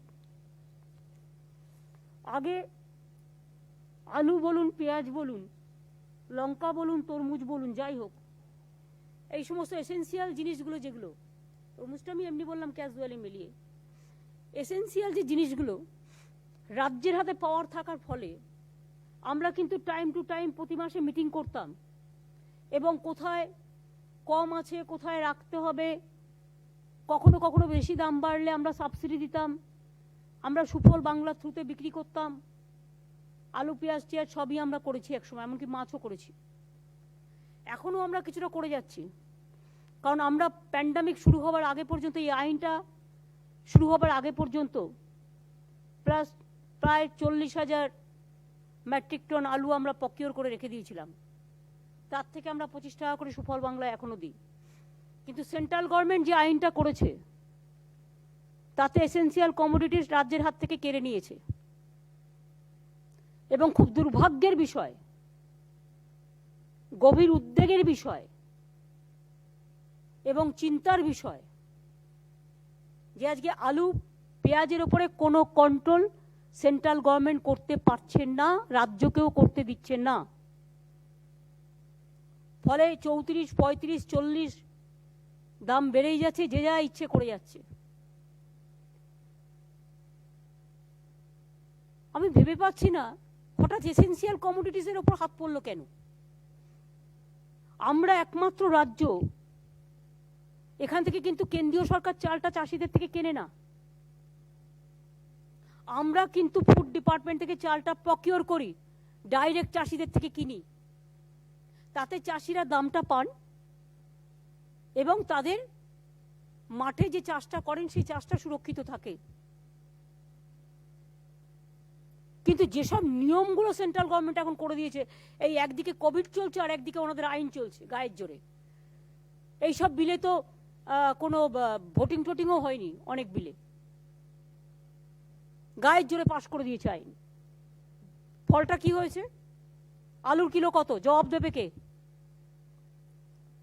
ममता बनर्जी को तो उकड़े फेंक दो, ठीक है बुझलाम, तो आलू का भाव इतना बढ़ा कौन उकड़ाएगा आप लोगों को? प्याज का भाव इतना बढ़ा कौन देखेगा? एसेंशियल कमोडिटीज एक्ट लेके बैठे हो तो आपको दिखना है कि पब्लिक आलू को इतना भाव होने से पब्लिक क्या खाएगा? चावल का साथ आलू भी थोड़ा खाएगा तो कैसे खाएगा? आलू नहीं मिलेगा, प्याज नहीं मिलेगा, मार्केट में चावल नहीं मिलेगा, तो कौन किसको फेंकेगा? আমাদের রিকোয়েস্ট হচ্ছে, আমরা আজকে এই রিভিউ মিটিং থেকে আমি একটা চিঠি দেবো ভেবেছি। আমি চিফ সেক্রেটারিকে অনুরোধ করবো এগ্রিকালচার মার্কেটিং এর সাথে কথা বলে আমার নামে একটা প্রাইম মিনিস্টারের কাছে চিঠি যাবে যে আলু পেঁয়াজ যেটা বাজার থেকে উধাও হয়ে যাচ্ছে, আউট অফ কন্ট্রোল হয়ে গেছে এবং দাম বেড়ে যাচ্ছে, কেউ দেখবার নেই, কন্ট্রোল করার কেউ নেই। আগে যেটা আমরা কন্ট্রোল করতাম, আইদার আমাদের পাওয়ার ফিরিয়ে দেওয়া হোক রাজ্যকে দেখার জন্য, তাহলে আমরা এগুলোকে টাইম টু টাইম যাতে দাম না বাড়ে আমরা এগুলো দেখে নেবো যাতে মানুষ পায়। আর তা নাহলে আপনারা যদি নিজেদের হাতে দায়িত্ব নিয়ে থাকেন আপনারা কন্ট্রোল করুন। আলু পেঁয়াজের দাম অত্যন্ত বেড়ে গেছে, আমাদের নামে দোষ দিয়ে লাভ নেই, আমাদের হাত থেকে পাওয়ার কেড়ে নিয়েছেন। তা সত্ত্বেও আমি আমাদের এনফোর্সমেন্ট ডিপার্টমেন্টকে বলবো, মার্কেটিং ডিপার্টমেন্ট, এগ্রিকালচারকে বলবো যে আপনারা একটুখানি মার্কেটে ঘুরে ঘুরে দেখুন তো কোথায় কোথায় হোর্ডিং করে রেখে দিচ্ছে। এই হোর্ডিং যাতে আগে করতে না পারতো সেই কাজটা আমরা স্টেট গভর্নমেন্ট করতাম, এখন তো হোর্ডিং করার ব্যবস্থা করে দিয়েছে। কে কোথায় হোর্ডিং করে রেখে দিচ্ছে, বাজারে মাল নেই। কোল্ড স্টোরেজ থেকে শুরু করে সব জায়গায় কি হচ্ছে কিছু বুঝতে পারছি না। এই তো মার্কেটে একটা প্যান্ডামিক সিচুয়েশন চলছে আলু পেঁয়াজ নিয়েও।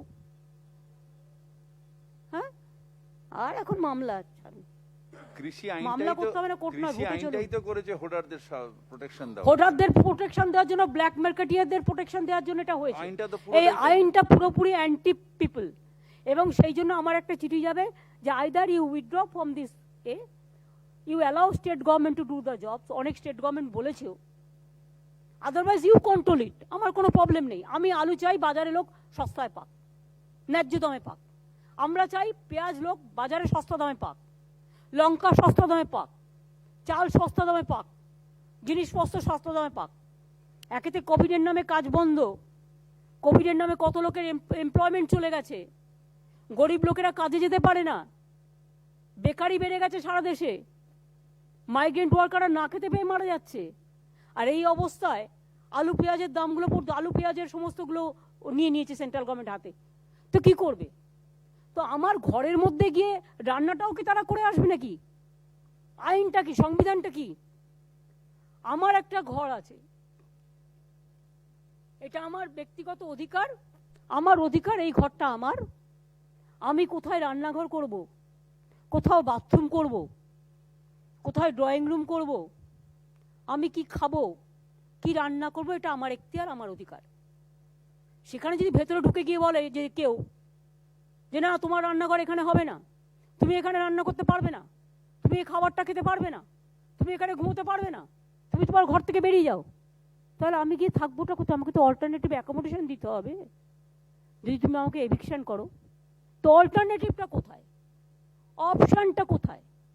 Option is not there. আমার মনে একটা সার্ভে আমি চিফ সেক্রেটারিকে বলবো, অ্যাগ্রো মার্কেটিং, পুলিশ সবাইকে নিয়ে একটা মিটিং করে একটা সার্ভে এলাকা টু এলাকায় আমরা যেমন আগে করতাম, কে কোথায় হোর্ডিং করে রেখে দিয়েছে, কিভাবে কি হচ্ছে, কে কোথা থেকে কোন কমিউনিকেশন কোন চ্যানেলে জনগণের ওপর দাম বাড়িয়ে দিয়ে জনগণের পকেট কেটে এইসব জিনিসগুলোকে অ্যালাউ করছে, এটা আমাদের দেখতে হবে। বর্ডারগুলোর ওপরেও নজর রাখতে হবে। এবং যে কায়দায় আমরা আগে একটা সিস্টেম করে, একটা সিস্টেমের মধ্যে দিয়ে কাজ করতাম, মনে রাখবেন আমাদের যে জিনিসগুলো প্রতিদিন কাজে লাগে, যে শস্য, যে সবজি, যে ফসল, যে ফলন, যেটা আমার রোজ কাজে লাগে, সেটা আমরা রাজ্য আমার মতো করে আমি দেখি। তাতে যদি কেন্দ্র আমাকে বলে কেন তুমি করতে গেছো, কেন তুমি করছো, কেন করতে দেবো না, তখন তো আমাদের বলার পথ থাকবে যে আমরা আমাদের মতো চেষ্টা করেছি, অ্যাটলিস্ট আমাদের করতে দেওয়া হচ্ছে না, but we are trying our best, let us try.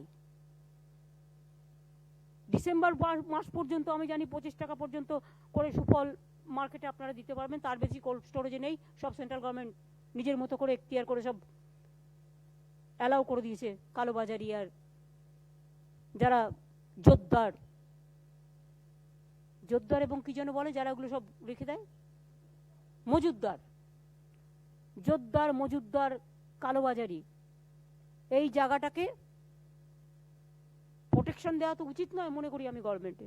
এই জায়গাটা মানুষের জায়গা, এটা দেখে নেওয়ার জন্য আমি চিফ সেক্রেটারিকে বলবো যে ডিএমএসপিরাও শুনে রাখলেন, আগে যে কায়দায় আমরা করতাম একটা গাইডলাইন্স আপনাদের কাছে যাবে, একটা নোটিফিকেশন যাবে for greater interest of the public service, সেটা আপনারা দেখে নেবেন, দেখে নিয়ে যতটা পারবেন ততটা দেখবেন। আমরা 25 টাকা পার কেজি প্রায় 530টা 600টা দোকানে আমরা দিতাম।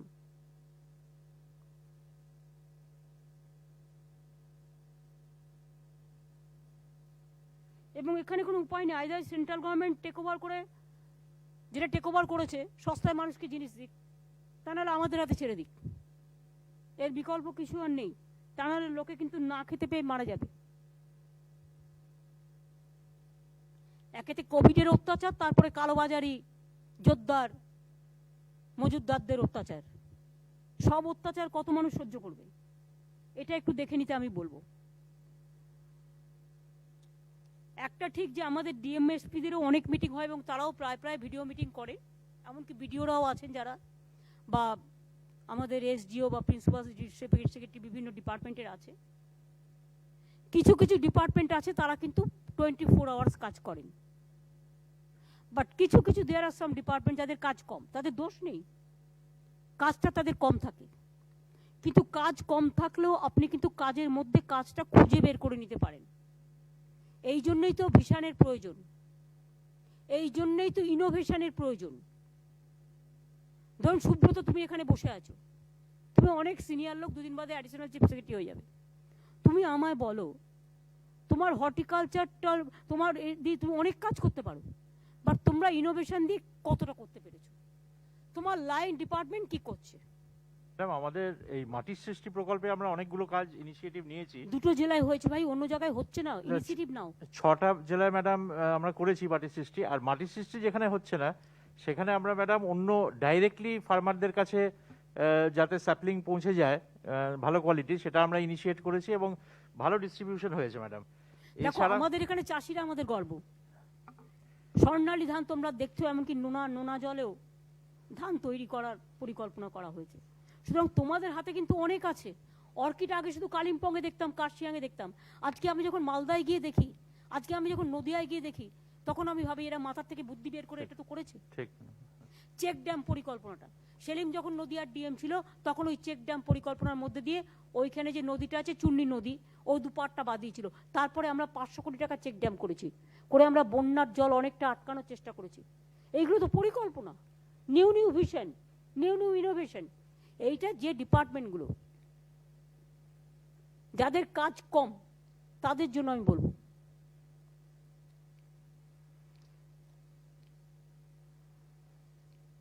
অনেক ডিপার্টমেন্ট আছে ডে নাইট সব সময় কাজ করতে হয়, they very active and very effective, তাদের ছুটি নেই, দিন নেই, রাত নেই, কন্টিনিউয়াস করতে হয়। একটা তো আমি নারায়ণকে দেখি, আমি ওকে সকালে ফোন করলেও সারাক্ষণ আমি বিরক্ত করি, এখানে এ ভর্তি হতে পারছে না, ওখানে এ ভর্তি হতে পারছে না, ওর হয়েছে, কিন্তু কন্টিনিউয়াস পাওয়া যায়। এইরকম আমি অনেককে বলছি, হোম সেক্রেটারি বলুন বা আমার চিফ সেক্রেটারি বলুন বা ফাইন্যান্স সেক্রেটারি বলুন বা রাজীব যখন ছিল রাজীবও করতে, এরকম অনেকে আছেন। কিন্তু অনেকে আছে যাদের সাথে হয়তো আমাদের কমিউনিকেশন কম হয়, কারণ তার হয়তো ডাইরেক্ট কাজটা কম বলে। কিন্তু সেটার জন্যই বলছি আপনারা কাজটা বের করে নিন, খুঁজে নিন। বিবেক কুমার, তুমি দেখো এনভায়রনমেন্টে আছো, but environment is a very important department now it is. তোমার প্ল্যান্টেশন থেকে শুরু করে, তোমার পলিউশন থেকে শুরু করে অনেক কাজ কিন্তু তুমি ওই ডিপার্টমেন্ট থেকে করতে পারো। কল্যাণ রুদ্ররাও আছেন। সুতরাং এটা তোমাদের কিন্তু খুঁজে বের করে নিতে হবে। তোমরাই প্ল্যান করে বলো না আমি এটা করতে চাই। ম্যাডাম একটু বলতে চাইছি, বলো। আমফানের পরে আমাদের ডিপার্টমেন্ট 17,000 গাছ অলরেডি লাগিয়ে ফেলেছে, কারণ কলকাতা এবং আশেপাশে এলাকাতে অনেক বড় বড় গাছ নষ্ট হয়েছিল। তো আমরা কেএমসির সঙ্গে কথা বলে বিধাননগর মিউনিসিপ্যাল কর্পোরেশনকে সঙ্গে নিয়ে 17,000 গাছ রোপণ অলরেডি কমপ্লিট করে দিয়েছি ম্যাডাম। এটা যেমন একটা কাজ। তাছাড়া ম্যাডাম এইবার যে বিসর্জন হয়েছে, আপনি যে নির্দেশ দিয়েছিলেন লোক কম থাকবে, তাছাড়া পলিউশনটাকে কজ না করে ওয়াটার বডি, সে নদী হতে পারে, সে জলাশয় হতে পারে, ম্যাডাম 48 ঘন্টার মধ্যে আমাদের যত বিসর্জন হয়েছিল সেগুলিকে ক্লিয়ার করে সব জলাশয়গুলিকে একদম ক্লিন করে দেওয়ার প্রচেষ্টা আমরা এই বছর নিয়েছি। এবং তোমরা খুব ভালো কাজ করেছো ম্যাডাম, এবং সামনে তোমাদের আরো কিছু আছে, দিওয়ালি পুজো, আছে, হ্যাঁ। কালী পুজো আছে, ছট পুজো আছে, ম্যাডাম, জগদ্ধাত্রী পুজো আছে, সেগুলো এখন থেকে প্ল্যানিং করে দেখে নাও। আর একটা সুন্দরবনের ওদিকে যে আমফান হয়েছিল সেখানে ম্যানগ্রেভ প্রায় 5 কোটি ম্যানগ্রেভ বা 5 লক্ষ ম্যানগ্রেভ করবার যে কথা আছে, সেটা অবশ্য ফরেস্ট ডিপার্টমেন্ট। রাজীব, এটা তো রাজীব তোমাদের ডিপার্টমেন্ট। এটা করছে তো অলরেডি কমপ্লিট, আমরা ডিসেম্বরের মধ্যে কমপ্লিট হয়ে যাবে। আমি গৌতম দেব এখানে আছি, ট্যুরিজম ডিপার্টমেন্টে মনে রাখবে সবচেয়ে বেশি মার খেয়েছে লোকে। ট্যুরিস্টরা যাতে, পশ্চিমবাংলার মধ্যেই বিভিন্ন জায়গা আছে, আমার ট্যুরিজম অনেক স্পট আছে, এই স্পটগুলোকে তোমরা হাইলাইট করো। আমি অনেক সময় তো আমি বলছি ইউটিউবে সব কথা যে সত্যি লেখে তা তো ঠিক নয়, কেউ নিজের ইচ্ছে মতো নানা রকম সেটও করে, কিন্তু এই ট্যুরিস্ট কতগুলো স্পটের ব্যাপারে আমি দেখেছি, ওরা কিন্তু বাঁকুড়া থেকে শুরু করে পুরুলিয়া থেকে শুরু করে ওরা কিন্তু অনেক নিউ নিউ স্পট দিচ্ছে। হ্যাঁ, হোমস্টে স্পট, তোমরা এটাকে একটু বেশি করে গুরুত্ব দাও।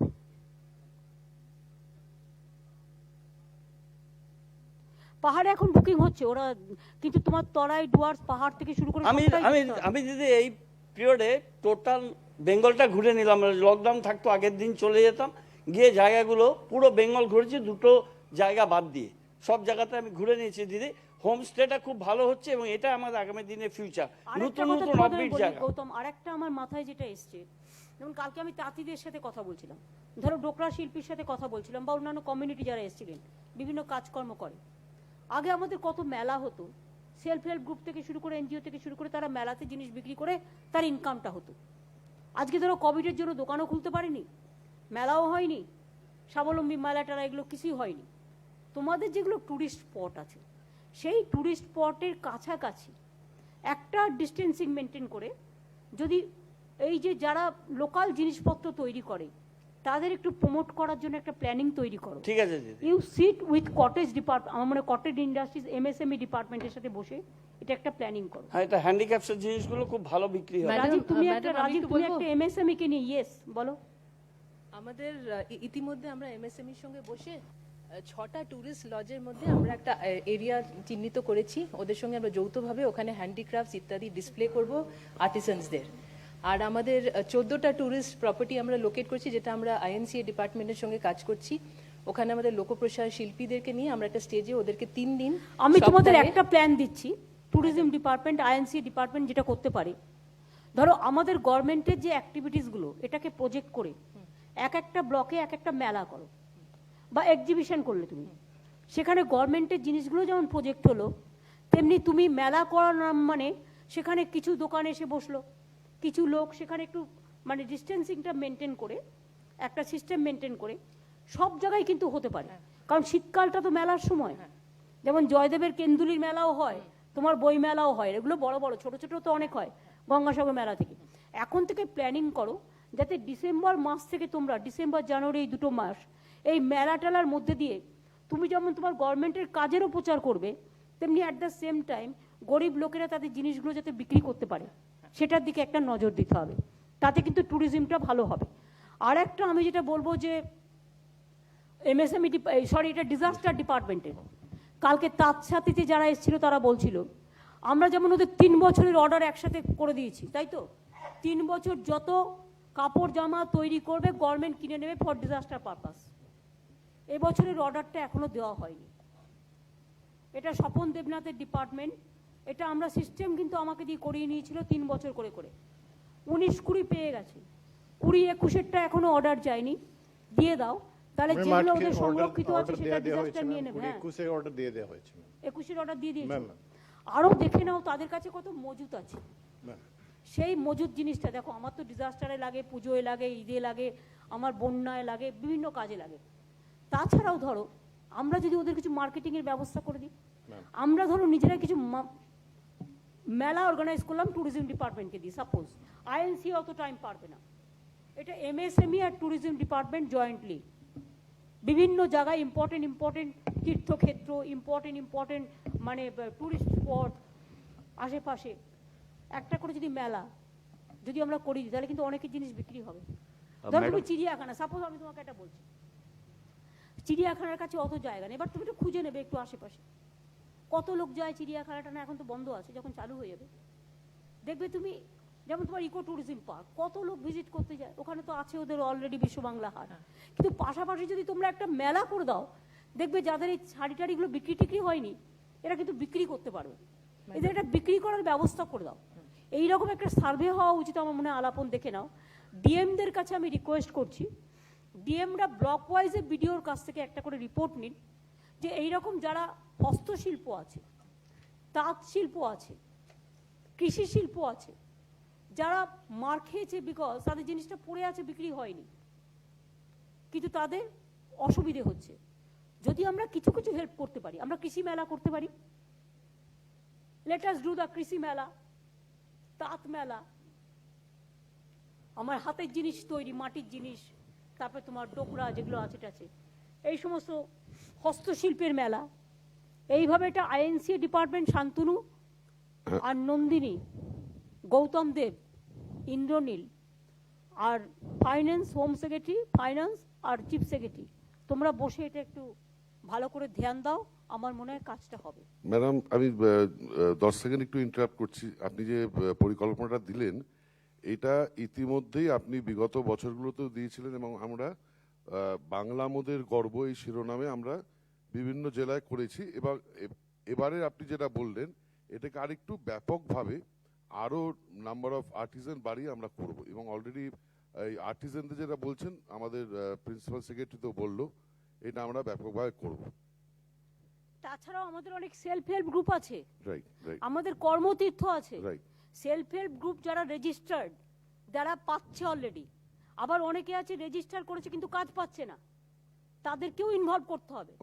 এটাই চন্দিমাকে তোমরা একটু ইনভলভ করতে পারো, ও আশার মেয়েদের নিয়ে কাজ করে, সুতরাং এগুলো তোমরা ইনভলভ করতে পারো। আশার মেয়েরা যেমন আমার খুব কাজ করছে, আইসিডিএস এর মেয়েরা আছে, বিভিন্ন জায়গায় বিভিন্ন ভাবে কাজে লাগাতে হবে। দিদি শিলিগুড়িতে বাংলার হাটটা খুব ভালো চলছে, না কিন্তু বাংলার হাটে দেখো তোমাদের, আমি নিজে গিয়ে ভিজিট করে দেখে এসেছি, বাংলার হাটে তোমাদের কয়েকটা মাত্র দোকান, যে ক্যাপাসিটি বাড়াচ্ছে দিদি, এক একর জায়গা নিয়ে না বাড়াচ্ছে শুধু না, ওখানে তুমি আরো 200টা দোকান করতে পারো। হ্যাঁ দিদি, আশেপাশে ছোট ছোট করে দাও। আর বেঙ্গল সাফারির সামনে একটা আমরা করছি না, এরকম শুধু একটা জায়গা দেখালে আমাকে হবে না, আমাকে অনেক জায়গা দেখাতে হবে। ঠিক আছে, ভোরের আলো অনেকে দেখতে যায়, তোমার এরকম অনেক জায়গা আছে, হলং থেকে শুরু করে তুমি তোমার জয়ন্তী থেকে শুরু করে অনেক জায়গা আছে। ওখানে 24টা দোকান দিদি হচ্ছে ভোরের আলো কাছে। আমি 24-24-এ নেই, আমি 100-100 আছি, ঠিক আছে, যেখানে লোকের হবে।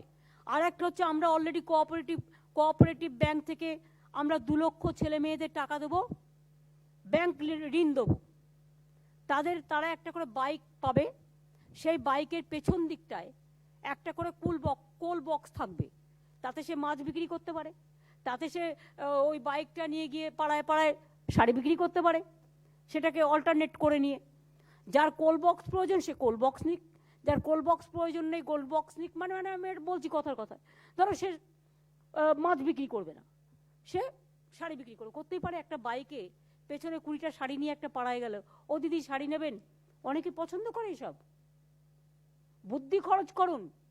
যেহেতু এখন এইরকম একটা প্যান্ডামিক সিচুয়েশন, 2 লক্ষ তো আমরা ব্যাংকের লোন দিয়ে বাইক দেবো, এটা হচ্ছে বাইক সেলার, বাইকের মধ্যেই তার সেলিং একটা দোকান থাকবে, বাইকটা ইটসেলফের দোকান, বাইকের মধ্যে সেল করার ব্যবস্থা থাকবে, এটা ব্যাংকের লোনটা আমরা কোঅপারেটিভ ডিপার্টমেন্ট থেকে দেব।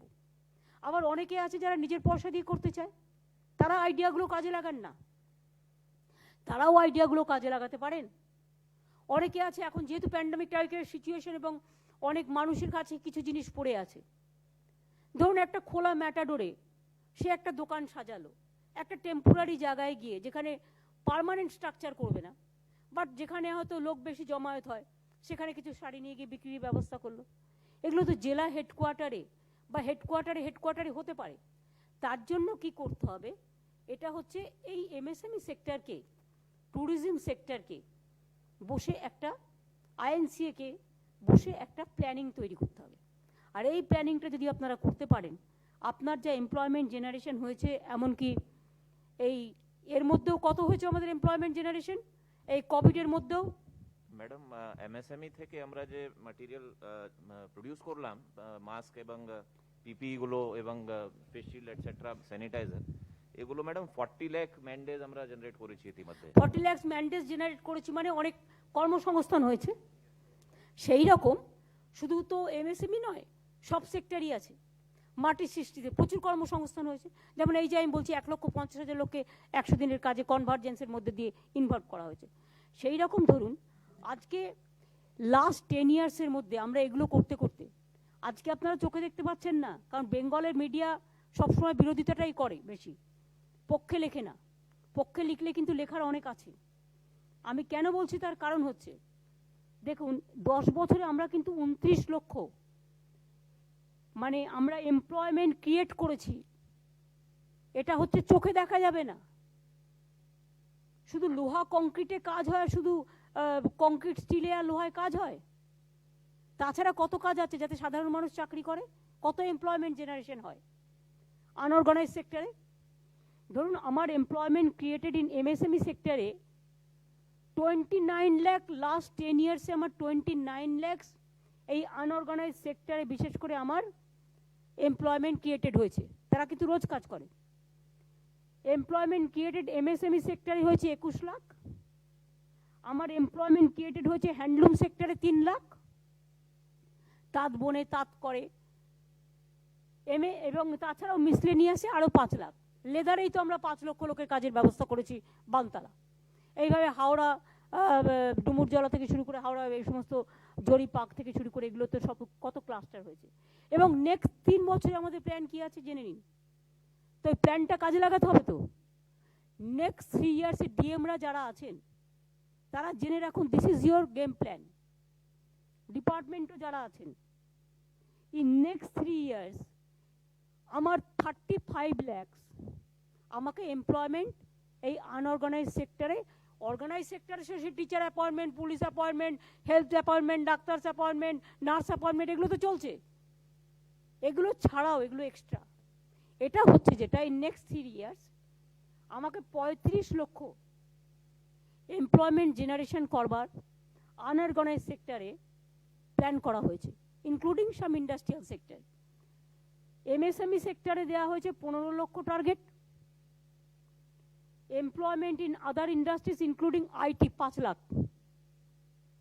ববি তোমাকে আমি বলবো, আমরা যেটা ওই সিলিকন ভ্যালি যেটা করছি রাজারহাটে, প্রথমে দিয়েছিলাম আইটি ইন্ডাস্ট্রির জন্য 100 একর জমি, পরে আবার 100 একর দিয়েছি। আমার তো মনে হয় অমিতদা আমাকে বলছিলেন যে ওখানে ইনফোসিস থেকে শুরু করে সবাই এসছে, টিস্কো থেকে শুরু করে সবাই এসছে। আমিও একদিন ভিজিট করতে যাব। ওটা একটু দেখে নাও তো কতগুলো জায়গা বুকড হয়েছে, কতগুলো হয়নি, কাজ কি চলছে, ডিটেলস আমার একটা ইনফরমেশন চাই। রাজীব তুমিও একটু দেখে নিও। আলাপন তুমি পারলে একবার ভিজিট করে তুমি ববি টবি একসাথে যাও, দেবাশিস সেনকেও নিয়ে নাও, ওটা হিট করো। আমি আইটি সেক্টরে আমাদের প্রচুর কাজ হচ্ছে। ওই 200 একরে যে আইটি জেনারেশন হবে, এবং অনেক ছেলে মেয়েদের তো এই সময় কাজও চলে গেছে, তাদের কাজ কেড়ে নেওয়া হয়েছে। অনেক সংবাদ মাধ্যমেও যেমন কাজ চলে গেছে, অনেক ইন্ডাস্ট্রিতে গেছে, আইটি সেক্টরেও গেছে। সুতরাং আমরা আমাদের আইটি সেক্টরটাকে ডেভেলপ করতে চাই। সেই জন্যই তো 200 একর জমি দিয়ে সিলিকন ভ্যালি তৈরি করা হচ্ছে। এটা কত দূর হয়েছে এটা আমায় দেখে বলতে হবে। এবং আইটি সেক্টরে 5 লাখ টার্গেট রাখা হয়েছে। এই ওই সিলিকন ভ্যালি ছাড়াও আপনার আইটি সেক্টরে যেরকম টিসিএস কে একটা বিরাট রাজারহাটে ওরা অলরেডি করছে, ওরা অলরেডি 20,000 লোককে চাকরি দিয়েছে। হ্যাঁ, ওনা অলরেডি ওটা 20,000 একসাথে একটা বিল্ডিং। হ্যাঁ, 20,000 একটা বিল্ডিং এই করছে ওরা। এই রকম 5 লাখ আইটিকেও টার্গেট দেওয়া হয়েছে। এতে তো আমাদের ছেলে মেয়েরা সঙ্গে সঙ্গে চাকরিটাও পাবে না, তাদের বাইরে যেতে হবে না। ঠিক। হ্যান্ডলুম সেক্টরে 2 লক্ষ টার্গেট দেওয়া আছে, এটা আরো বাড়বে, এটা আরো অনেক বাড়বে। মাটির সৃষ্টিতে 3 লাখ টার্গেট দেওয়া হয়েছে। আর অ্যাগ্রো বিজনেস ক্লাস্টার, এতে 10 লাখ টার্গেট দেওয়া হয়েছে। তো ইজিলি হতে পারে। সুনীল গুপ্ত, অ্যাগ্রো বিজনেস সেক্টর হর্টিকালচার, এগুলো নিয়ে এটা হতে পারে হ্যাঁ ম্যাডাম, কনভার্জেন্স করে। ঠিক না। তাহলে এই যে টার্গেটগুলো আলাপন আমি এটা তোমায় দিয়ে দিচ্ছি, এখন থেকে প্ল্যানিং করে ডিটেলসটা। আর রাজীব সিনহা তুমিও যেটা WBIDC-তে আছো, একটা হচ্ছে তোমাদের WBIDC, একটা WBIIDC, একটা তোমার small scale development cottage industry থেকে শুরু করে এদের সকলকে নিয়ে আর একটা আমব্রেলা, যেটা তোমাদের ওয়ান উইন্ডো ফর্মুলা যেটা তোমরা করেছিলে অনেক সময়, তোমরা যেটা বিভিন্ন জায়গায় গিয়ে সিনার্জি করে সিনার্জি করার একটা প্ল্যান করো। এটা আলাপন তুমি দেখে নাও, সিনার্জি প্ল্যান করে অল ডিপার্টমেন্ট, এই কনসার্ন ডিপার্টমেন্টগুলোকে নিয়ে, তাহলে এই টার্গেটটা আমরা যদি ফুলফিল করতে পারি। দেবীদা এটা দিয়ে আসুন তো আলাপনের হাতে। হ্যাঁ, দিয়ে দিয়েছি ম্যাডাম। এখানে একটা জিনিস আমি শুধু সমস্ত ডিএমরা রয়েছেন, আমাদের সেক্রেটারিরা রয়েছেন, বলতে চাই, এখন আমাদের হাতে রয়েছে ইন্ডাস্ট্রিয়াল স্টেটে প্রায় 1500 একর জমি। বিভিন্ন জেলাতে আছে, বাঁকুড়া, হাওড়া, জলপাইগুড়ি, মুর্শিদাবাদ, পশ্চিম মেদিনীপুর, পশ্চিম বর্ধমান, সাউথ, আলিপুরদুয়ার, হুগলি। আর 27 লক্ষ স্কোয়ার ফিট জায়গা আছে যেটা আমরা ইউজ করতে পারি। এটা আমরা যদি সব কটাকে কাজে লাগাতে পারি আগামী 6-7 মাস মধ্যে, তাহলে এখানেই ম্যাডাম আপনার প্রায় 4 থেকে 5 লক্ষ এমপ্লয়মেন্ট সৃষ্টি হবে। এর ছাড়া আমাদের কাছে ম্যাডাম এখন হাতে রয়েছে, ইন আওয়ার পজিশন রয়েছে 4630 একর ল্যান্ড, ইন্ডাস্ট্রিয়াল ল্যান্ড, ইন্ডাস্ট্রির জন্য আইডেন্টিফাইড। এটা WBIDC কাছে রয়েছে।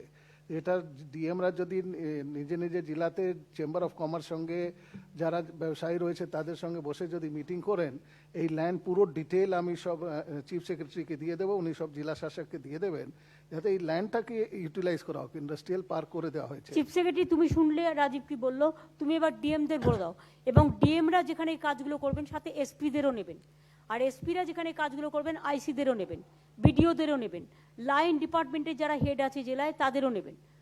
এটা আলাপন তুমি বলে দাও যে সিস্টেমটা, এটা তোমরা কিভাবে কি করবে। আলাপন এক সেকেন্ড ম্যাডাম, আরেকটা পয়েন্ট আমি অ্যাড করে দিই, তারপরে আলাপন বলবে। দুটো জিনিসকে আমি চিফ সেক্রেটারি, ফাইন্যান্স সেক্রেটারি এখানে রয়েছেন, ওনাদেরকে বলবো যে একটা সলিউশন খুঁজতে। একটা প্রত্যেকটা ইন্ডাস্ট্রিয়াল পার্ক জন্য সেপারেট করে ডিপিআর হয় ম্যাডাম।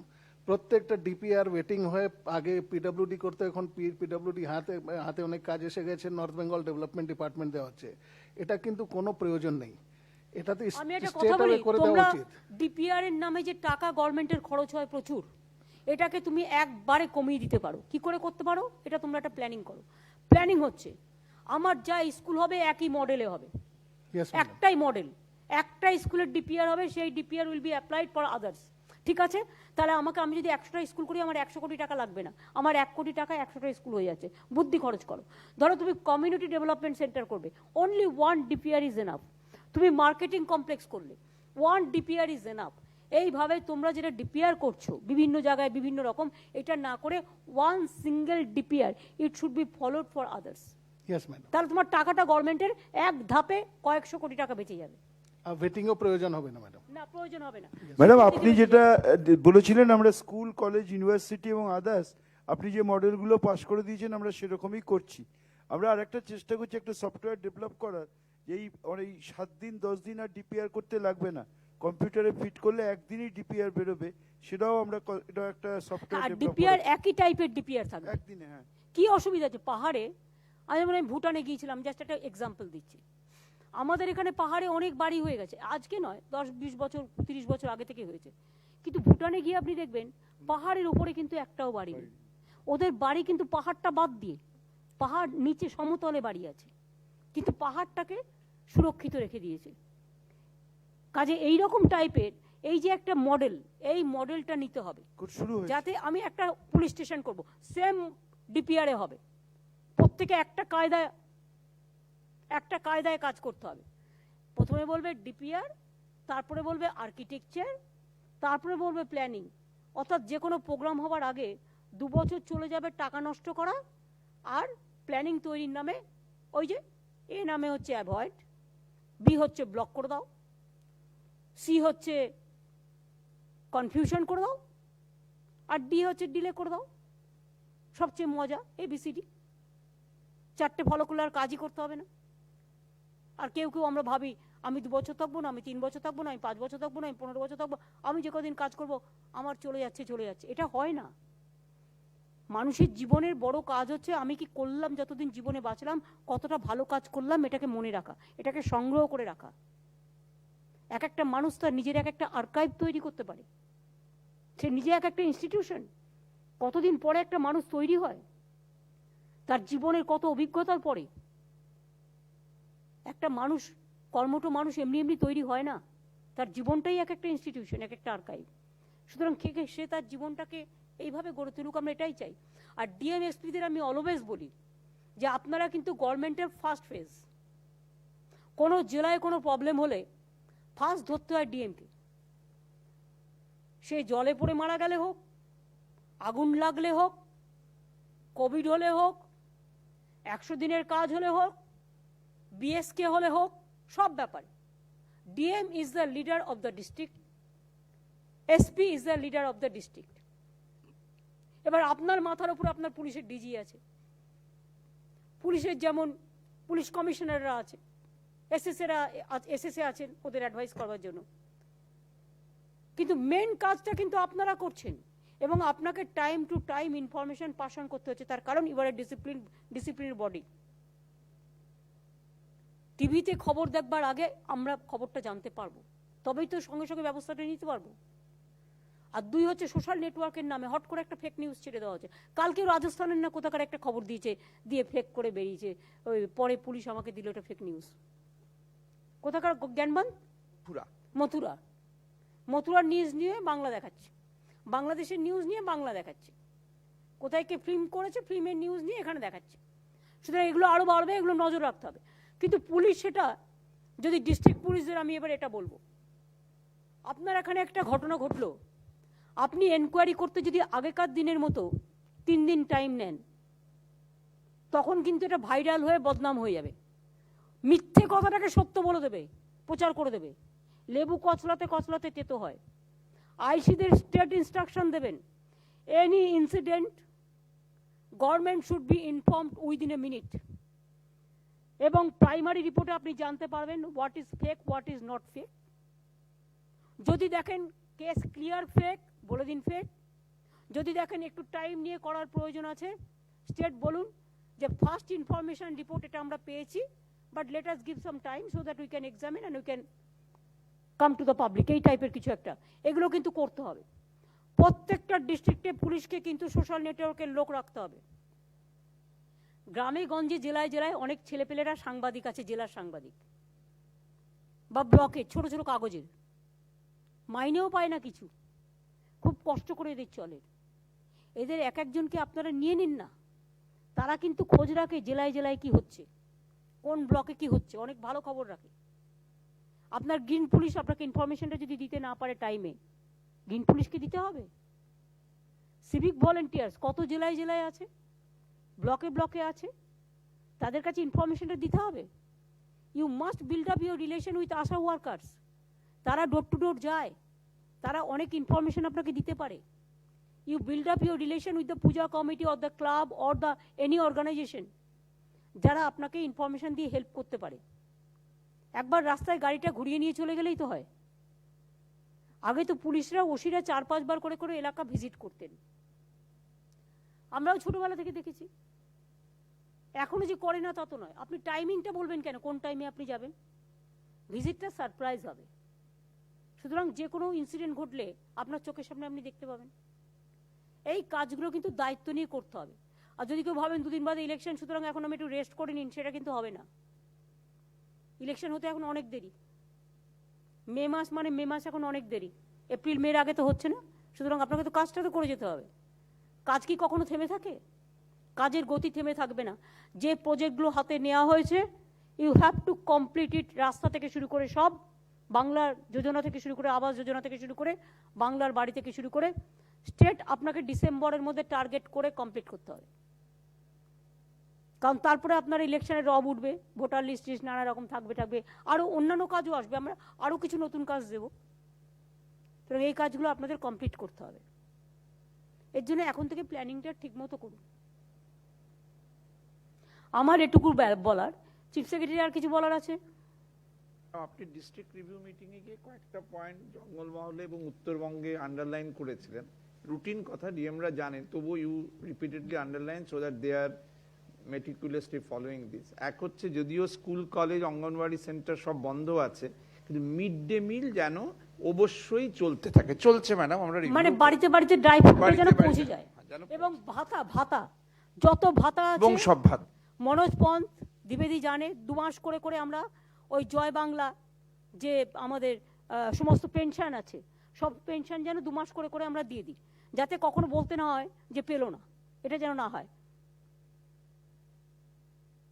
ম্যাডাম আপনি ইদানিং সর্বত্রই জোর দিয়ে বলছেন যে SC/ST কাস্ট সার্টিফিকেট সহ সমস্তই যেন দ্রুত হয় এবং সেলফ অ্যাটেস্টেশনই হয়, কোথাও যেন সেই কারণে কোনো ওভার বিরক্তি। কাস্ট সার্টিফিকেট ডিএমএসপিরা দেখবেন, ডিএমরা বিশেষ করে ভিডিওদেরও বলবেন, যদি বাই বার্থ তার বাড়ির কারও থাকে তাহলেই হয়ে যাবে। সেখানে আপনারা ওই 50 সালের কার্ড নিয়ে আসুন, এসব করবেন না দয়া করে। বলো ম্যাডাম। আরেকটা হচ্ছে আপনার নির্দেশ মতো পুরোহিত ভাতার জন্য যেগুলো যেগুলো গেছে আপনি বলেছিলেন 3 মাস করে যেন সবাই পায়, সেরকম ভাবেই যেখানে যা সম্ভব আপনি বলেছিলেন বরং অ্যাডভান্স। আমি বলেছি সবাইকে 2 মাস করে করে দিয়ে দাও, কারণ একটা জায়গায় 3 মাস করবে আর একটা জায়গায় 2 মাস করে করতে গেলে প্রবলেম হয়ে যাবে। আমি সব ভাতাই আমি 2 মাস করে করে দেব, 2 মাস আগে আগে দিয়ে দেব। ডিসেম্বর পর্যন্ত করে দেওয়াটা বেটার, নভেম্বর ডিসেম্বর করে দাও। নভেম্বর ডিসেম্বর হয়নি তো, না নভেম্বর ডিসেম্বর করে দাও, তারপর আবার জানুয়ারি ফেব্রুয়ারি, তবে মার্চ এপ্রিল মে জুন করে দেবে। হ্যাঁ। আর সবুজ সাথী ম্যাডাম বাইসাইকেল 10 হচ্ছে শিডিউল কাস্ট তপশিলীদের যারা আছে তাদের আরেকবার তোমাকে এটা খুলতে হবে। অনেকে জয় বাংলা যারা 1000 টাকা করে পেনশন পাচ্ছে, তপশিলি বা আদিবাসীরা বা অন্যান্য যাদের আমরা দিই 500 টাকা পেতে এখন 1000 টাকা পায়, ওই তপশিলীদের জন্য এটা আরেকবার খুলতে হবে। এটা কালী পুজো হয়ে গেলে, ভাইফোঁটার পর, জগদ্ধাত্রী পুজো, ছট পুজো হয়ে যাওয়ার পর 7 দিন টাইম দেবে, যারা যারা আবার আবেদন করতে চায় তারা যেন আবেদনটা বিএসকে কে গিয়ে করতে পারে।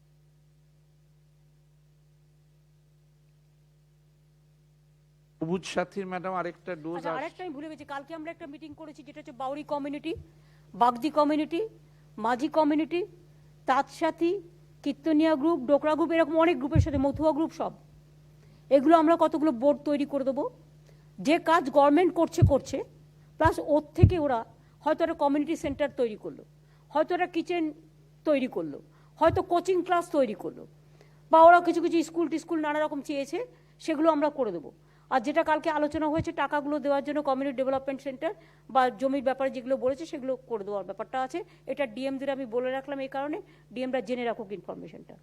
ম্যাডাম আপনি বলেছেন উত্তরবঙ্গ থেকে শুরু করে এই পশ্চিমাঞ্চলে যত বোর্ড হবে একজন করে ডেপুটি ম্যাজিস্ট্রেটকে ট্যাগ করে দেওয়া হবে মেম্বার সেক্রেটারি মতো করে, যাতে বোর্ডগুলো কিছুটা, সেটা এখনই ইনস্ট্রাকশনটা দিয়ে দাও ডিএমকে। উত্তরবঙ্গে গিয়ে ম্যাডামকে প্রথম বোর্ডগুলো বলেছিল যে টাকা খরচ ইত্যাদি ইত্যাদি একটা সেন্ট্রাল গাইডলাইন কি কি কাজ করতে পারে সেটা করা হোক, যেটা গতকাল বাগদি বাউরি মাঝিদের বোর্ডের ক্ষেত্রে উঠেছে। আর একটা অ্যাডমিনিস্ট্রেটিভ মিনিমাম প্রাওয়েস দেওয়ার জন্য একটা করে অফিসার ট্যাগিং হোক। তো আমরা না আলাপন ফার্স্ট সময় যেটা পৌঁছে যাবে, এটাও ডিস্ট্রিক্ট ম্যাজিস্ট্রেটদের, মানে এবছরে যারা 9-এ উঠে গেছে, 9 থেকে 10-এ উঠেছে, সেই 9-এর ছেলেমেয়েরা পাবে, কিন্তু তাদেরটা কিন্তু পেন্ডিং আছে। আর 2 হচ্ছে আগামী বছর যারা আবার ক্লাস 9-এ উঠবে তাদেরটাও কিন্তু রেডি করে দেওয়া হলো, অর্থাৎ 20 লক্ষ বাইসাইকেল এটা কিন্তু পেয়ে যাবেন 2-3 মাসের মধ্যে।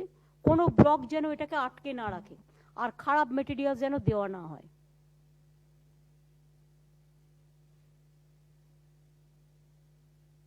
সাইকেল তৈরি হয়ে গেলে সঙ্গে সঙ্গে আমাকে জানাবেন, একটা জায়গা থেকে একই দিনে অনেক ব্লকে একসাথে করে দেবো, তাহলে একেবারে জাঙ্ক পৌঁছে যাবে। অন্যান্য ডিপার্টমেন্টের কারো কিছু ইনফরমেশন আছে বা সাজেশন আছে? এনি ডিপার্টমেন্ট অফিসাররা যারা আছেন, হেলথে নারায়ণ তোমার আর কোনো সাপোর্ট প্রয়োজন? ম্যাডাম আপনি সব বিষয়গুলোই কভার করেছেন, আমার শুধু একটাই আছে কি আমাদের ইনফেকশন কিন্তু লোয়ার দিকে যাচ্ছে, কিন্তু সবাইকে সজাগ থাকতে হবে, ফিজিক্যাল ডিস্টেন্সিং, মাস্ক পরা, অ্যাসেম্বলিগুলো না হওয়া, যেটা আপনি বলেছেন সেটা কিন্তু খুব স্ট্রিক্ট 1 মাসে আমাদেরকে সাবধানভাবে থাকতে হবে। এটা তোমরা আরেকবার একটা অ্যাড করো, যেহেতু পুজো টুজো হয়েছে, লোকে এখন মাইন্ডটা চেঞ্জ হয়ে গেছে, তো আরেকবার করে মানুষের কাছে আমাদের অ্যাপিলটা করা। Yes ma'am. পুলিশও করবে পুলিশের মতো। সেকেন্ড ম্যাডাম, আরো ডেথ রেট আমরা লাগাতার আমাদের কন্টিনিউয়াসলি কমছে, কিন্তু অ্যাক্টিভ কেসগুলো যে জেলাতে থাকে তাদের একটা রেগুলার হোম আইসোলেশন কেসগুলোকে ফলো আপ করা, যদি ওদের প্রয়োজনীয়তা লাগে তাহলে ওদেরকে হসপিটালে বা সেফ হোমে নিয়ে যাওয়া, এই কাজটাও কিন্তু রেগুলার ফলো আপ জেলাগুলোকে করে যেতে হবে। ওনারা অনেক ভালোই কাজ করেছেন, কিন্তু আগামী কয়েক মাস কিন্তু এই কাজগুলো আমাদের চালিয়ে নিয়ে যেতে হবে। ইতিমধ্যে ম্যাডাম আপনি যেমন বলেছেন, আমরা আমাদের বেড ক্যাপাসিটি আইসিইউ ওগুলো বাড়িয়েছো, কিন্তু একটা কথা বলি, আমার নলেজে যেতে এসছে ইয়েস ম্যাডাম। আবাসনগুলোতে কেন বাড়ছে, তার কারণ হচ্ছে তুমি যখন আইসোলেশনে কাউকে রাখছো, সে ভাবছে আমি তো আমার বাড়িতে আছি, সে কিন্তু পুরো আবাসনটা ঘুরে বেড়াচ্ছে, ওপর থেকে নিচ করছে, নিচ থেকে ওপর করছে, একই লিফটে যাতায়াত করছে, এবং তারা যাতায়াত করছে এখানে ওখানে। ফলে কি হচ্ছে, মিক্স আপটা বেশি আবাসনে হচ্ছে। এটা আবাসনগুলোর কাছে একটা রিকোয়েস্ট যাবে যে যদি কেউ হোম আইসোলেশনে থাকেন, এটা তার কাছে আমাদের অনুরোধ থাকবে যে আপনি ঘরের বাইরে বেরিয়ে, মানে যাতে মিক্স আপ না হয়, এটার দিকে লক্ষ্য রাখবেন। জি ম্যাডাম, এটা কিন্তু খুবই ইম্পর্টেন্ট আছে, কেন অনেক লোকই কিন্তু বাড়িতেই থেকেই ঠিক হয়ে যাচ্ছেন, সেটা আমাদের কিন্তু অনেকটা ভয়ও কমেছে, কিন্তু ওদেরকে একটা এটা ডিসিপ্লিন খুব মধ্যে ভালো জিনিস, বাড়িতে থেকে সে ভালো থাক, সেফ হোম, সবচেয়ে ভালো, বাড়ির থেকে ভালো কিছু হতে পারে না।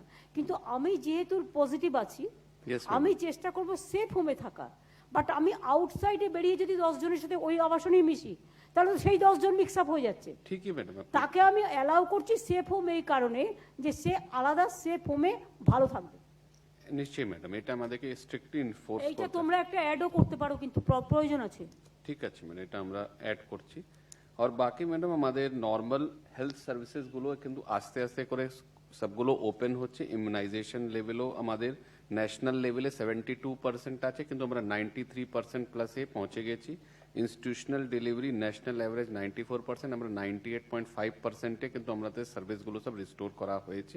আমি রিকোয়েস্ট করব জেলা শাসক সিএম এর যারা আছেন, এটা লোকাল লেভেলে এটাকে আরো ভালো করে রিভিউ করে নেন। 98.5 কেন, এটা তো 99 এ চলে যাওয়ার কথা ছিল। ম্যাডাম, কোভিড পিরিয়ডে একটু কমেছিল, কিন্তু আমরা পিক আপ করে এটা নিয়েছি। ইনস্টিটিউশন ডেলিভারি, যেটা ট্রানজিট ক্যাম্প যেগুলো আছে, যেগুলো বিশেষ করে আইসোলেটেড এরিয়া, মুর্শিদাবাদ, সুন্দরবন, এই সমস্ত এলাকা, ইয়েস ম্যাডাম। এইগুলোকে ডিএমদের বলো একটু দেখে নিতে। সেটাই ম্যাডাম, ডিএম সিএমএস দুইজনকে আমরা রিকোয়েস্ট করব এটাকে আপনাদের লেভেলে রিভিউ করে নেবেন। আমাদের কন্টিনিউয়াসলি সারি আইএলআই এবং কোমরবিডিটি সার্ভে চলছে, সেটা যে আউটকাম হচ্ছে সেটাকে রেগুলারলি মাতৃমা পোর্টালে আসছে, সেগুলোকে রেগুলারলি ফলো আপ করে নেওয়া প্রয়োজন, সেটা আমি রিকোয়েস্ট করছি। এই বছর ম্যাডাম আমাদের ডেঙ্গু কেসটা কিন্তু খুবই কম হয়েছে এখন অব্দি। ডেঙ্গুতে ঢুকে গেছে, আর কি করবে, এবারে তো করোনা সবাইকে খেয়ে নিয়েছে। হার্ট অ্যাটাক করোনা হয়ে যাচ্ছে, কিডনি ডায়ালিসিস করোনা হয়ে যাচ্ছে, ব্রেন স্ট্রোক করোনায় চলে যাচ্ছে, সবই তো করোনায় চলে যাচ্ছে। ঠিকই আছে ম্যাডাম। তোমার যেটা বাৎসরিক একটা মৃত্যুর যে সংখ্যা থাকে, জন্ম মৃত্যুর, তা সেই সংখ্যাটা তো তোমার করোনাতে চলে যাচ্ছে। হ্যাঁ ম্যাডাম, আমাদের ডেঙ্গুর পোকাগুলোকেও এখন বেঁচে ফেলে দিও না, যতক্ষণ পর্যন্ত টেম্পারেচার তোমার 27 না হয় ততক্ষণ কিন্তু ডেঙ্গুর একটা প্রবণতা থাকেই। আগামী 1 মাসও দেখে রাখতে হবে। সেটাই ম্যাডাম আমি সকলকে বলতে চাইছি, সেটা দেখে নেন। বাকি ম্যাডাম সব জেলা শাসক সিএমএস সবাই কিন্তু খুব ভালো কাজ করেছেন। পুজোর মধ্যে আমাদের কিন্তু ইনফেকশন রেট কন্ট্রোল হয়েছে, এটা কিন্তু বড় দিক। ওনাদের সকলকে আমাদের কনগ্রাচুলেশন দেবে, এবং really they have done the excellent work. এর কোনো তুলনা হয় না। আমি বাংলার আমাদের গভর্নমেন্টের পক্ষ থেকে, পশ্চিমবঙ্গ সরকার পরিবারের পক্ষ থেকে, আমি কোভিড ওয়ারিয়ার যারা কাজ করছেন জীবনে ঝুঁকি নিয়ে, আমি তাদের সকলকে আমার অনেক অনেক কৃতজ্ঞতা, আমাদের সকলের অভিনন্দন জানিয়ে আমরা সকলকে অনেক অনেক অভিনন্দন জানাচ্ছি। এমনকি প্রাইভেটেও যারা করছেন বা লোকাল লেভেলেও যারা চেম্বার টেম্বার করেন বা সবটাই সকলেই খুব কোঅপারেশন করেছেন। থ্যাংক ইউ ম্যাডাম, আমার শুধু এটাই বলবো। ফুডের কিছু বলা আছে, পারভেজ मैडम আমাদের তোমার রিপোর্ট আমি রেগুলার পাই। Thank you. Thank you ma'am. Ma'am 2 November থেকে আমাদের প্রকিউরমেন্ট সামনে বসার জন্য চালু হয়েছে ম্যাম। ধান আসতে শুরু করেছে, এটা 8-10 দিনের মধ্যে আরো একটু বাড়বে। আমরা ম্যাম এটা ছাড়া যতগুলো আমাদের পরিষেবা ছিল, যেমন আগে ফিজিক্যালি সেগুলো হতো, সেটা সবটাই অনলাইনও হয়ে গেছে। মানে সবাই লোক অনলাইন বিভিন্ন ধরনের ফর্মগুলো অ্যাপ্লাই করতে পারবেন। আর বাংলা সহায়তা কেন্দ্র হয় আমাদের আরও সুবিধা হবে, মানুষ সেই পরিষেবাগুলো ওখান থেকে নিতে পারবে। সেটা হয়েছে ম্যাম। ম্যাম আমাদের এখন অবধি কোনো অসুবিধা নেই, জেলার সমস্ত অফিসাররা ভালো কাজ করেছেন, রাশন ব্যবস্থাটা ঠিকমতো হয়েছে। আর খুব বেশি সংখ্যায় মানুষ তারা রাশন তুলছেন, আর কমপ্লেনের সংখ্যা অনেক কমে গেছে ম্যাম, মানে অলমোস্ট নীল মতো হয়ে গেছে, কমপ্লেনগুলো আর বেশি আসছে না। না না, ঠিক আছে, দেখে রাখো, যদি কোথাও কমপ্লেন হয় টেক অ্যাকশন, ব্যাস ঠিক আছে ম্যাম। ইরিগেশনেরও আমি প্রত্যেক দিন নিউজ পেতাম, এভরিডে। ওরা মনে হয় পরশুদিন এটা ক্লোজ করেছে, তার কারণ হচ্ছে as per their weather schedule. Yes ma'am. Madam, এবারে নর্থ বেঙ্গলে অনেক বেশি বৃষ্টি হয়েছে, যেটা অনেক জায়গায় 150 থেকে 200% দ্বিগুণ বৃষ্টি হয়েছে, কিন্তু আপনার নির্দেশে গত কয়েক বছরে যা কাজ করা হয়েছে ম্যাম, যেখানে নর্থ বেঙ্গলে একবার কোথাও কিন্তু কোনো বন্যাটা হয়নি ম্যাম, এটা কিন্তু অনেক বেশি বৃষ্টি হওয়ার সত্ত্বেও কিন্তু। ও তো জানে করলা নদী গৌতম তো আমাকে দিয়ে করিয়েছিল 16 কোটি টাকা দিয়ে, যাতে জলপাইগুড়িতে আগে একটু জল হলেই পুরো টাউনের উপরে জল পুরো ভাসতো, সেইগুলো সমস্ত করা হয়েছে এতদিন ধরে।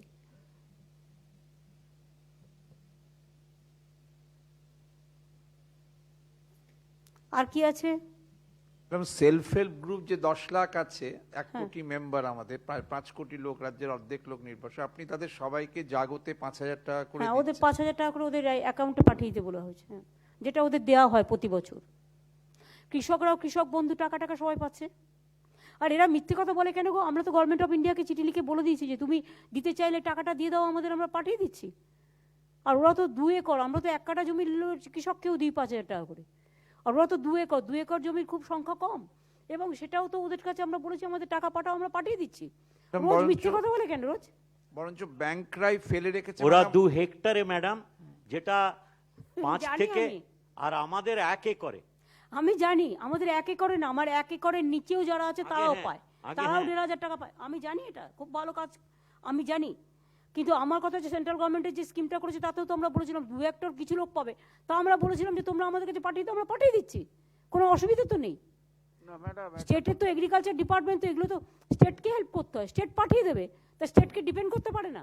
রোজ মিথ্যে কথা বলে, দিচ্ছে না করে। ম্যাডাম, এটার আরো বেশি গুরুত্ব পাচ্ছে যে ক্রমাগত রাজ্যপাল এই বিষয়ে, রাজ্যপাল যদি, সরি পার্থ, আমি রাজ্যপাল নিয়ে এখানে কোনো আলোচনা করবো না, আমার আলোচনা করতে ভালো লাগে না। যেই ইস্যুটা তোলা হয়েছে, আমি আপনাকে বলছি তো আপনি চিঠি নিয়ে নেবেন। আমরা চিঠি দিয়েছি, শুনে রাখুন, আমরা সেন্ট্রাল গভর্নমেন্টকে চিঠি দিয়ে বলেছি যে আপনাদের স্কিমের টাকাটাও চাষিরা পাক, আমরা চাই, কিন্তু আপনারা টাকাটা আমাদের পাঠান, আমরা রাজ্য সরকার থেকে সবাইকে পাঠিয়ে আপনার কাছে ডেটা পাঠিয়ে দেবো। সেটা আমাদের চিফ সেক্রেটারিকেও আমি অনুরোধ করবো যে এটা অলরেডি পাঠিয়ে দিয়েছি আমরা। এটা ভালো মতন ঠিক মতন আসছে না। মিথ্যে কথা বলছে তো কি করবেন আপনি? কেউ যদি মিথ্যে কথা বলছে, আমরা যদি 5 জন এক কথাই বলি, যে উল্টোটা বলি, তাহলে এটা চেপে যাবে। আপনারা একটা কাজ করুন, সবাই একটা করে চিঠির কপি নিয়ে নিন না। আমি যে চিঠিটা করে দিয়েছি তার একটা করে কপি সব মিনিস্টারকে পাঠিয়ে দিন। হ্যাঁ, এটাই আমার মনে হয়। কেউ যদি মিথ্যে কথা বলে, শুনুন, আমি রাজ্যপালের কথা বলছি না, কারণ আমি ওনার সম্বন্ধে কোনো মন্তব্য আমি এখানে করার জন্য বসিনি। আমার কথা হচ্ছে কেউ যদি পলিটিক্যাল কারণে মিথ্যে কথা বলে, হোয়াট ক্যান আই ডু? আমরা তো অলরেডি আমাদের ওপিনিয়ন জানিয়ে দিয়েছি। ইভেন আমরা ওর যে কি পায়ুষ কি আছে, তাকেও তো বলে দেওয়া হয়েছে যে আপনি করলে আপনি আপনার মতো করুন। আমি তো আমারটা করছি, আমার স্বাস্থ্যসাথী করছি, 5 লাখ টাকা করে আমি দিই। আর আপনার তো মাত্র কয়েকটা লোক পাবে, এবং তার টাকা 40% স্টেটকে আবার দিতে হবে। তো আমি তো 100% দিই স্বাস্থ্যসাথীতে, তো স্টেট কভার করে দেবে। স্টেটের তো নিজস্ব প্রোগ্রাম আমরা 2 বছর আগে করেই দিয়েছি, এবং স্বাস্থ্যসাথীতে আমি 5 লাখ টাকাই দিই স্টেট। সেন্ট্রাল গভর্নমেন্ট 1 পয়সা দেয় না। শুধু মিথ্যে কথা বললে হবে? শুধু মিথ্যে কথা বলা, অপপ্রচার করা, আর মিডিয়াকে কিনে নিয়েছে, কিছু করার নেই। একতরফাভাবে, আমি ইন্ডিভিজুয়াল কাউকে বলছি না, সবাই জানে, ন্যাশনাল থেকে রিজিওনাল মিডিয়াকে টোটাল কিনে নিয়েছে। ওরা একটা ভাষণ দিলে সেটা বারবার করে মিথ্যে কথা বারবার করে বলা হয়, অথচ আমরা যদি জেনুইন খবরটাও বলি, সেটা ওই একবার মিটিং করলাম, ওইটুকু যতটুকু লোকে শুনতে পেলো যদি পায়, তাছাড়া কিন্তু কেউ শুনতেও পারবে না, জানতেও পারবে না,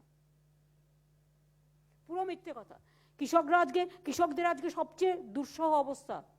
কৃষকদের জমির ধান কৃষকরা আগামী দিন বিক্রি করতে পারবে না, ফরেরা এসে নিয়ে নেবে। ও সব কিছুতেই পয়সা নেয়। ওই তো বললাম তো, কন্যাশ্রী স্কিমটা গভর্নমেন্ট দিচ্ছে টাকা, কন্যাশ্রী স্কিমের জন্য ও টাকা নিত, সেই জন্যই তো বাংলা বিএসকে কেন্দ্র তৈরি করা হয়েছে। জানি আমি, ওই তো তুমি বলছো 30 টাকা করে নেয় একটা আয়ুষ্মান কার্ড করতে। ওই দেখো, একজনের কার্ড করতে 30 টাকা নেয়, আর আমাদের টোটালটাই বিনা পয়সায়। ছাড়ুন, ও মিথ্যে কথা চিরকাল চলে না। এখন আমি তো উন্নয়নের কাজ করব, এখন আমি পলিটিক্যাল জবাব যখন দেবার ঠিক দেব। কাজে আমাদের দিক থেকে আমরা করে দিয়েছি, এটা মাথায় রাখুন, আপনাদের কাছে ডকুমেন্ট রেখে দিন। আর কি আছে? ডিএমদের কিছু বলার আছে? কিষাণ ক্রেডিট কার্ডটা একটু বলেনি। আপনি বলেছিলেন রাজ্যে প্রায় 10 লক্ষ লোককে ব্যাংক কিষাণ ক্রেডিট কার্ড, মানে লোন অ্যাপ্লিকেশন করা সত্ত্বেও এইরকম একটা অভাবের সময় দেয়নি। ঝাড়গ্রাম ফাড়গ্রামে লেস দ্যান 50% দিয়েছে। আপনি নির্দেশ দেওয়ার পর এখানেই ম্যাডাম তুমি একটা এসএলবিসির মিটিং করলে তো মিটিং পরশুদিন, করা হলো হ্যাঁ। এইখানেই, এবং সেখানে ফিনান্স, এগ্রিকালচার সবাই আমরা ছিলাম। বলে দেওয়া হয়েছে আগামী 2 মাস ব্যাংকদের বলা হয়েছে আমাদের ডিস্ট্রিক্ট অফিসারদের সাহায্য নিয়ে যে করে হোক এই 10 লাখ লোকের কাছে যেন লোন পৌঁছে যায়। এটা ডিএমদেরও বলা হয়ে গেছে, ওরা ওদের ডিএমরাও দেখে নেবেন, আর প্লাস আমরা কোঅপারেটিভ থেকেও আমরা যতটা পারবো করব।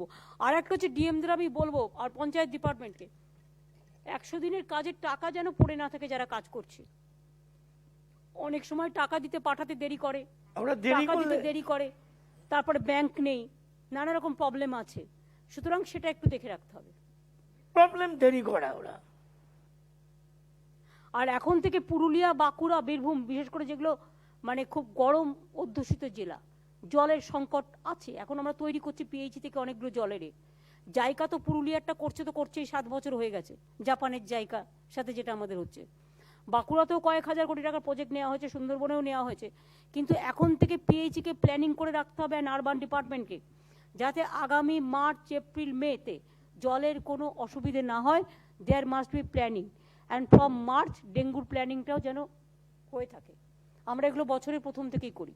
বছরের প্রথম থেকে না করলে আপনি কিন্তু বছরের লাস্টটাকে ধরতে পারবেন না।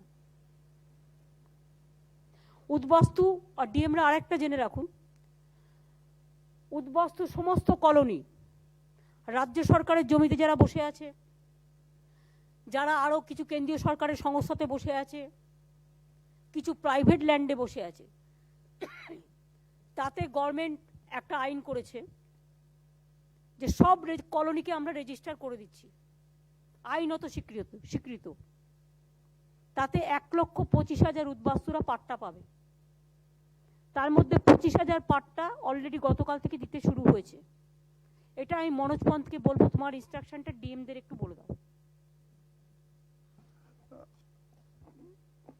ম্যাডাম, আপনার নির্দেশে আমরা মনোজ পন্থ কিন্তু আমাদের finance minister and land finance এবং ল্যান্ড দুটোতেই প্রিন্সিপাল সেক্রেটারি আছে। হ্যাঁ, তো আমরা 94 কলোনি যেটা স্টেট গভর্নমেন্ট ল্যান্ডে ছিল, আর 119টা যেটা অন্য স্টেট গভর্নমেন্ট ছাড়া অন্য ল্যান্ড রেকর্ড যেটা ছিল ওর মধ্যে সিচুয়েটেড ছিল। আমরা স্পেশাল এখানে ক্যাবিনেট মিটিংয়ে এই সিদ্ধান্ত নিয়ে এটা অনুমোদন আপনি করে দিয়েছিলেন। রেগুলারাইজেশন সব কলোনিজ যত আছে আমাদের রাজ্যে, সব কলোনি রেগুলারাইজেশন হয়ে গেছে।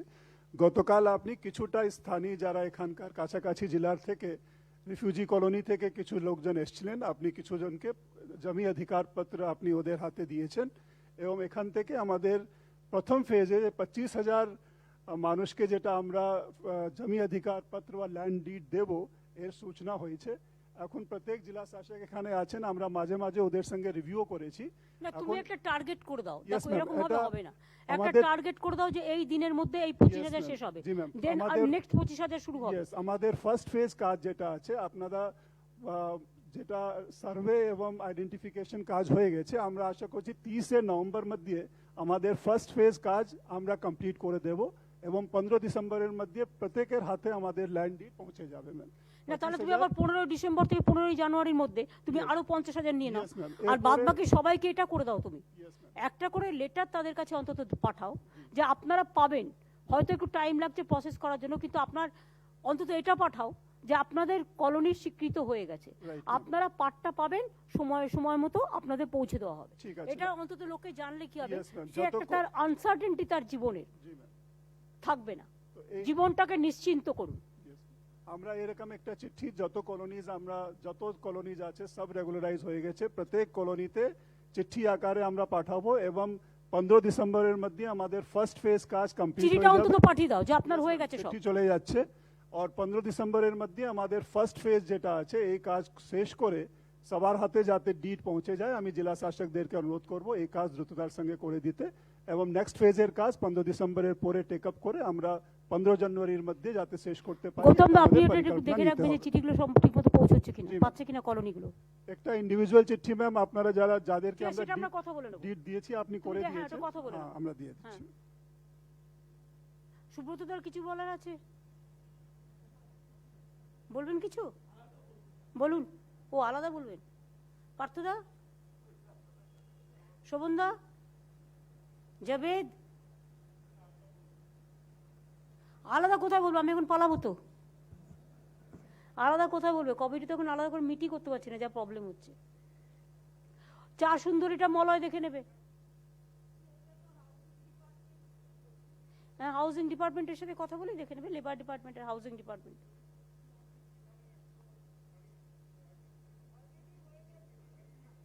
কতগুলো করেছো?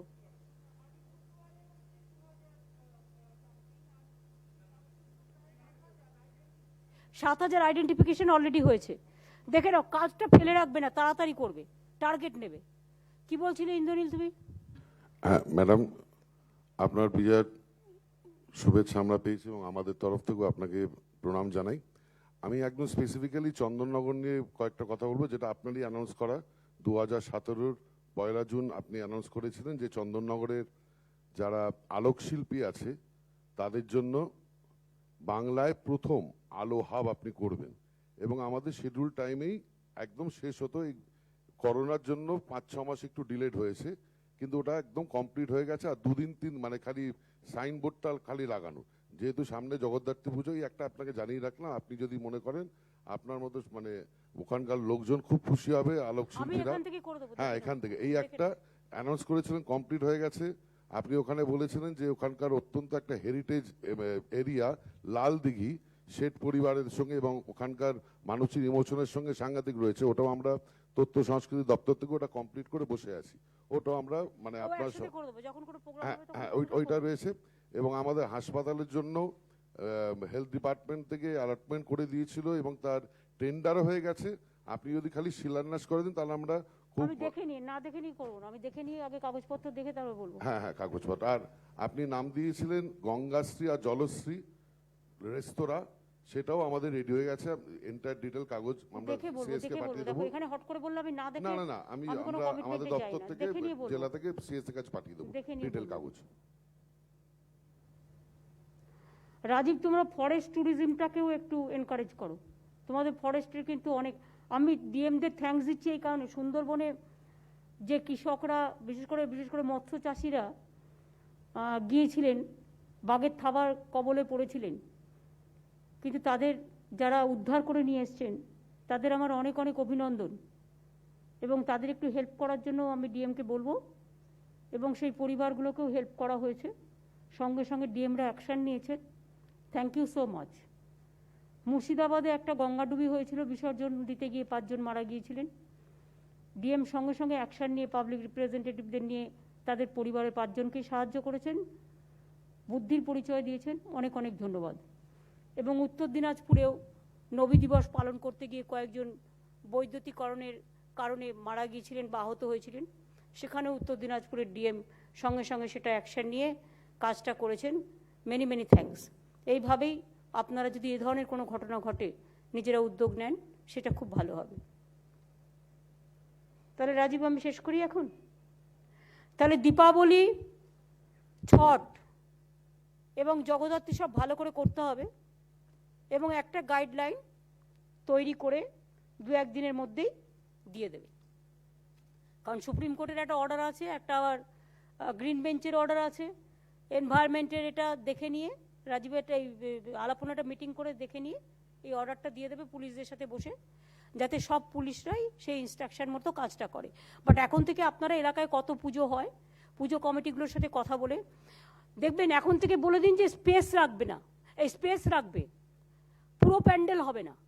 দুর্গাপুজো যেমন আমরা পুরো প্যান্ডেল করিনি, মুক্ত রেখেছিলাম, শুধু মায়ের চালাটা যেখানে আছে সেই জায়গাটা ঢেকে রেখেছিলাম, যাতে এলাকাটা মুক্ত থাকলে কি হবে, জীবাণুটা ছড়াবে না। মুক্ত রাখলে অনেক রোদ্দুর বাতাস টাতাস আসে, তো সেই জন্য আপনারা এখন থেকে পুলিশের যারা এসপিরা আছেন এলাকায় এটা বলুন, যারা প্যান্ডেল করে বা করে, পাড়ার সাথেও বড় পুজো হয়, তারাও ভালো সিদ্ধান্ত নিয়েছেন। আমি সবাইকেই ধন্যবাদ জানাচ্ছি। কিন্তু যেহেতু কোভিডটায় নভেম্বর মাসে আপনারা দেখেছেন ইউকে আবার 2রা ডিসেম্বর পর্যন্ত লকডাউন ডিক্লেয়ার করেছে, ইটালিও ডিক্লেয়ার করেছে। সুতরাং আমরা তো বুঝতে পারছি না কি হবে ফিউচারে। সুতরাং আমাদের দেখতে হবে যে যাতে এটা না বাড়ে, সেই জন্য পুজো যারা করবেন তারা ইনিশিয়েটিভ নেবেন ফাঁকা জায়গা রাখতে, যাতে 4 জন মানুষ গেলেও, অঞ্জলি দিতে গেলেও যাতে স্প্রেডটা না হয়, এটা নজরে রাখবেন। আর মাস্কটা যাতে সকলে পরে, পরিষ্কার পরিচ্ছন্নতা দেখা, এগুলো নিয়ে একটু লোকাল মিটিং এসপিরা তো করে নিতেই পারেন, তারা তো জানে তাদের আন্ডারে কত ক্লাব আছে, কত পুজো কমিটি আছে, বসে বসে কথা বলে নেবেন একটু। তাহলে মিটিং শেষ করছি।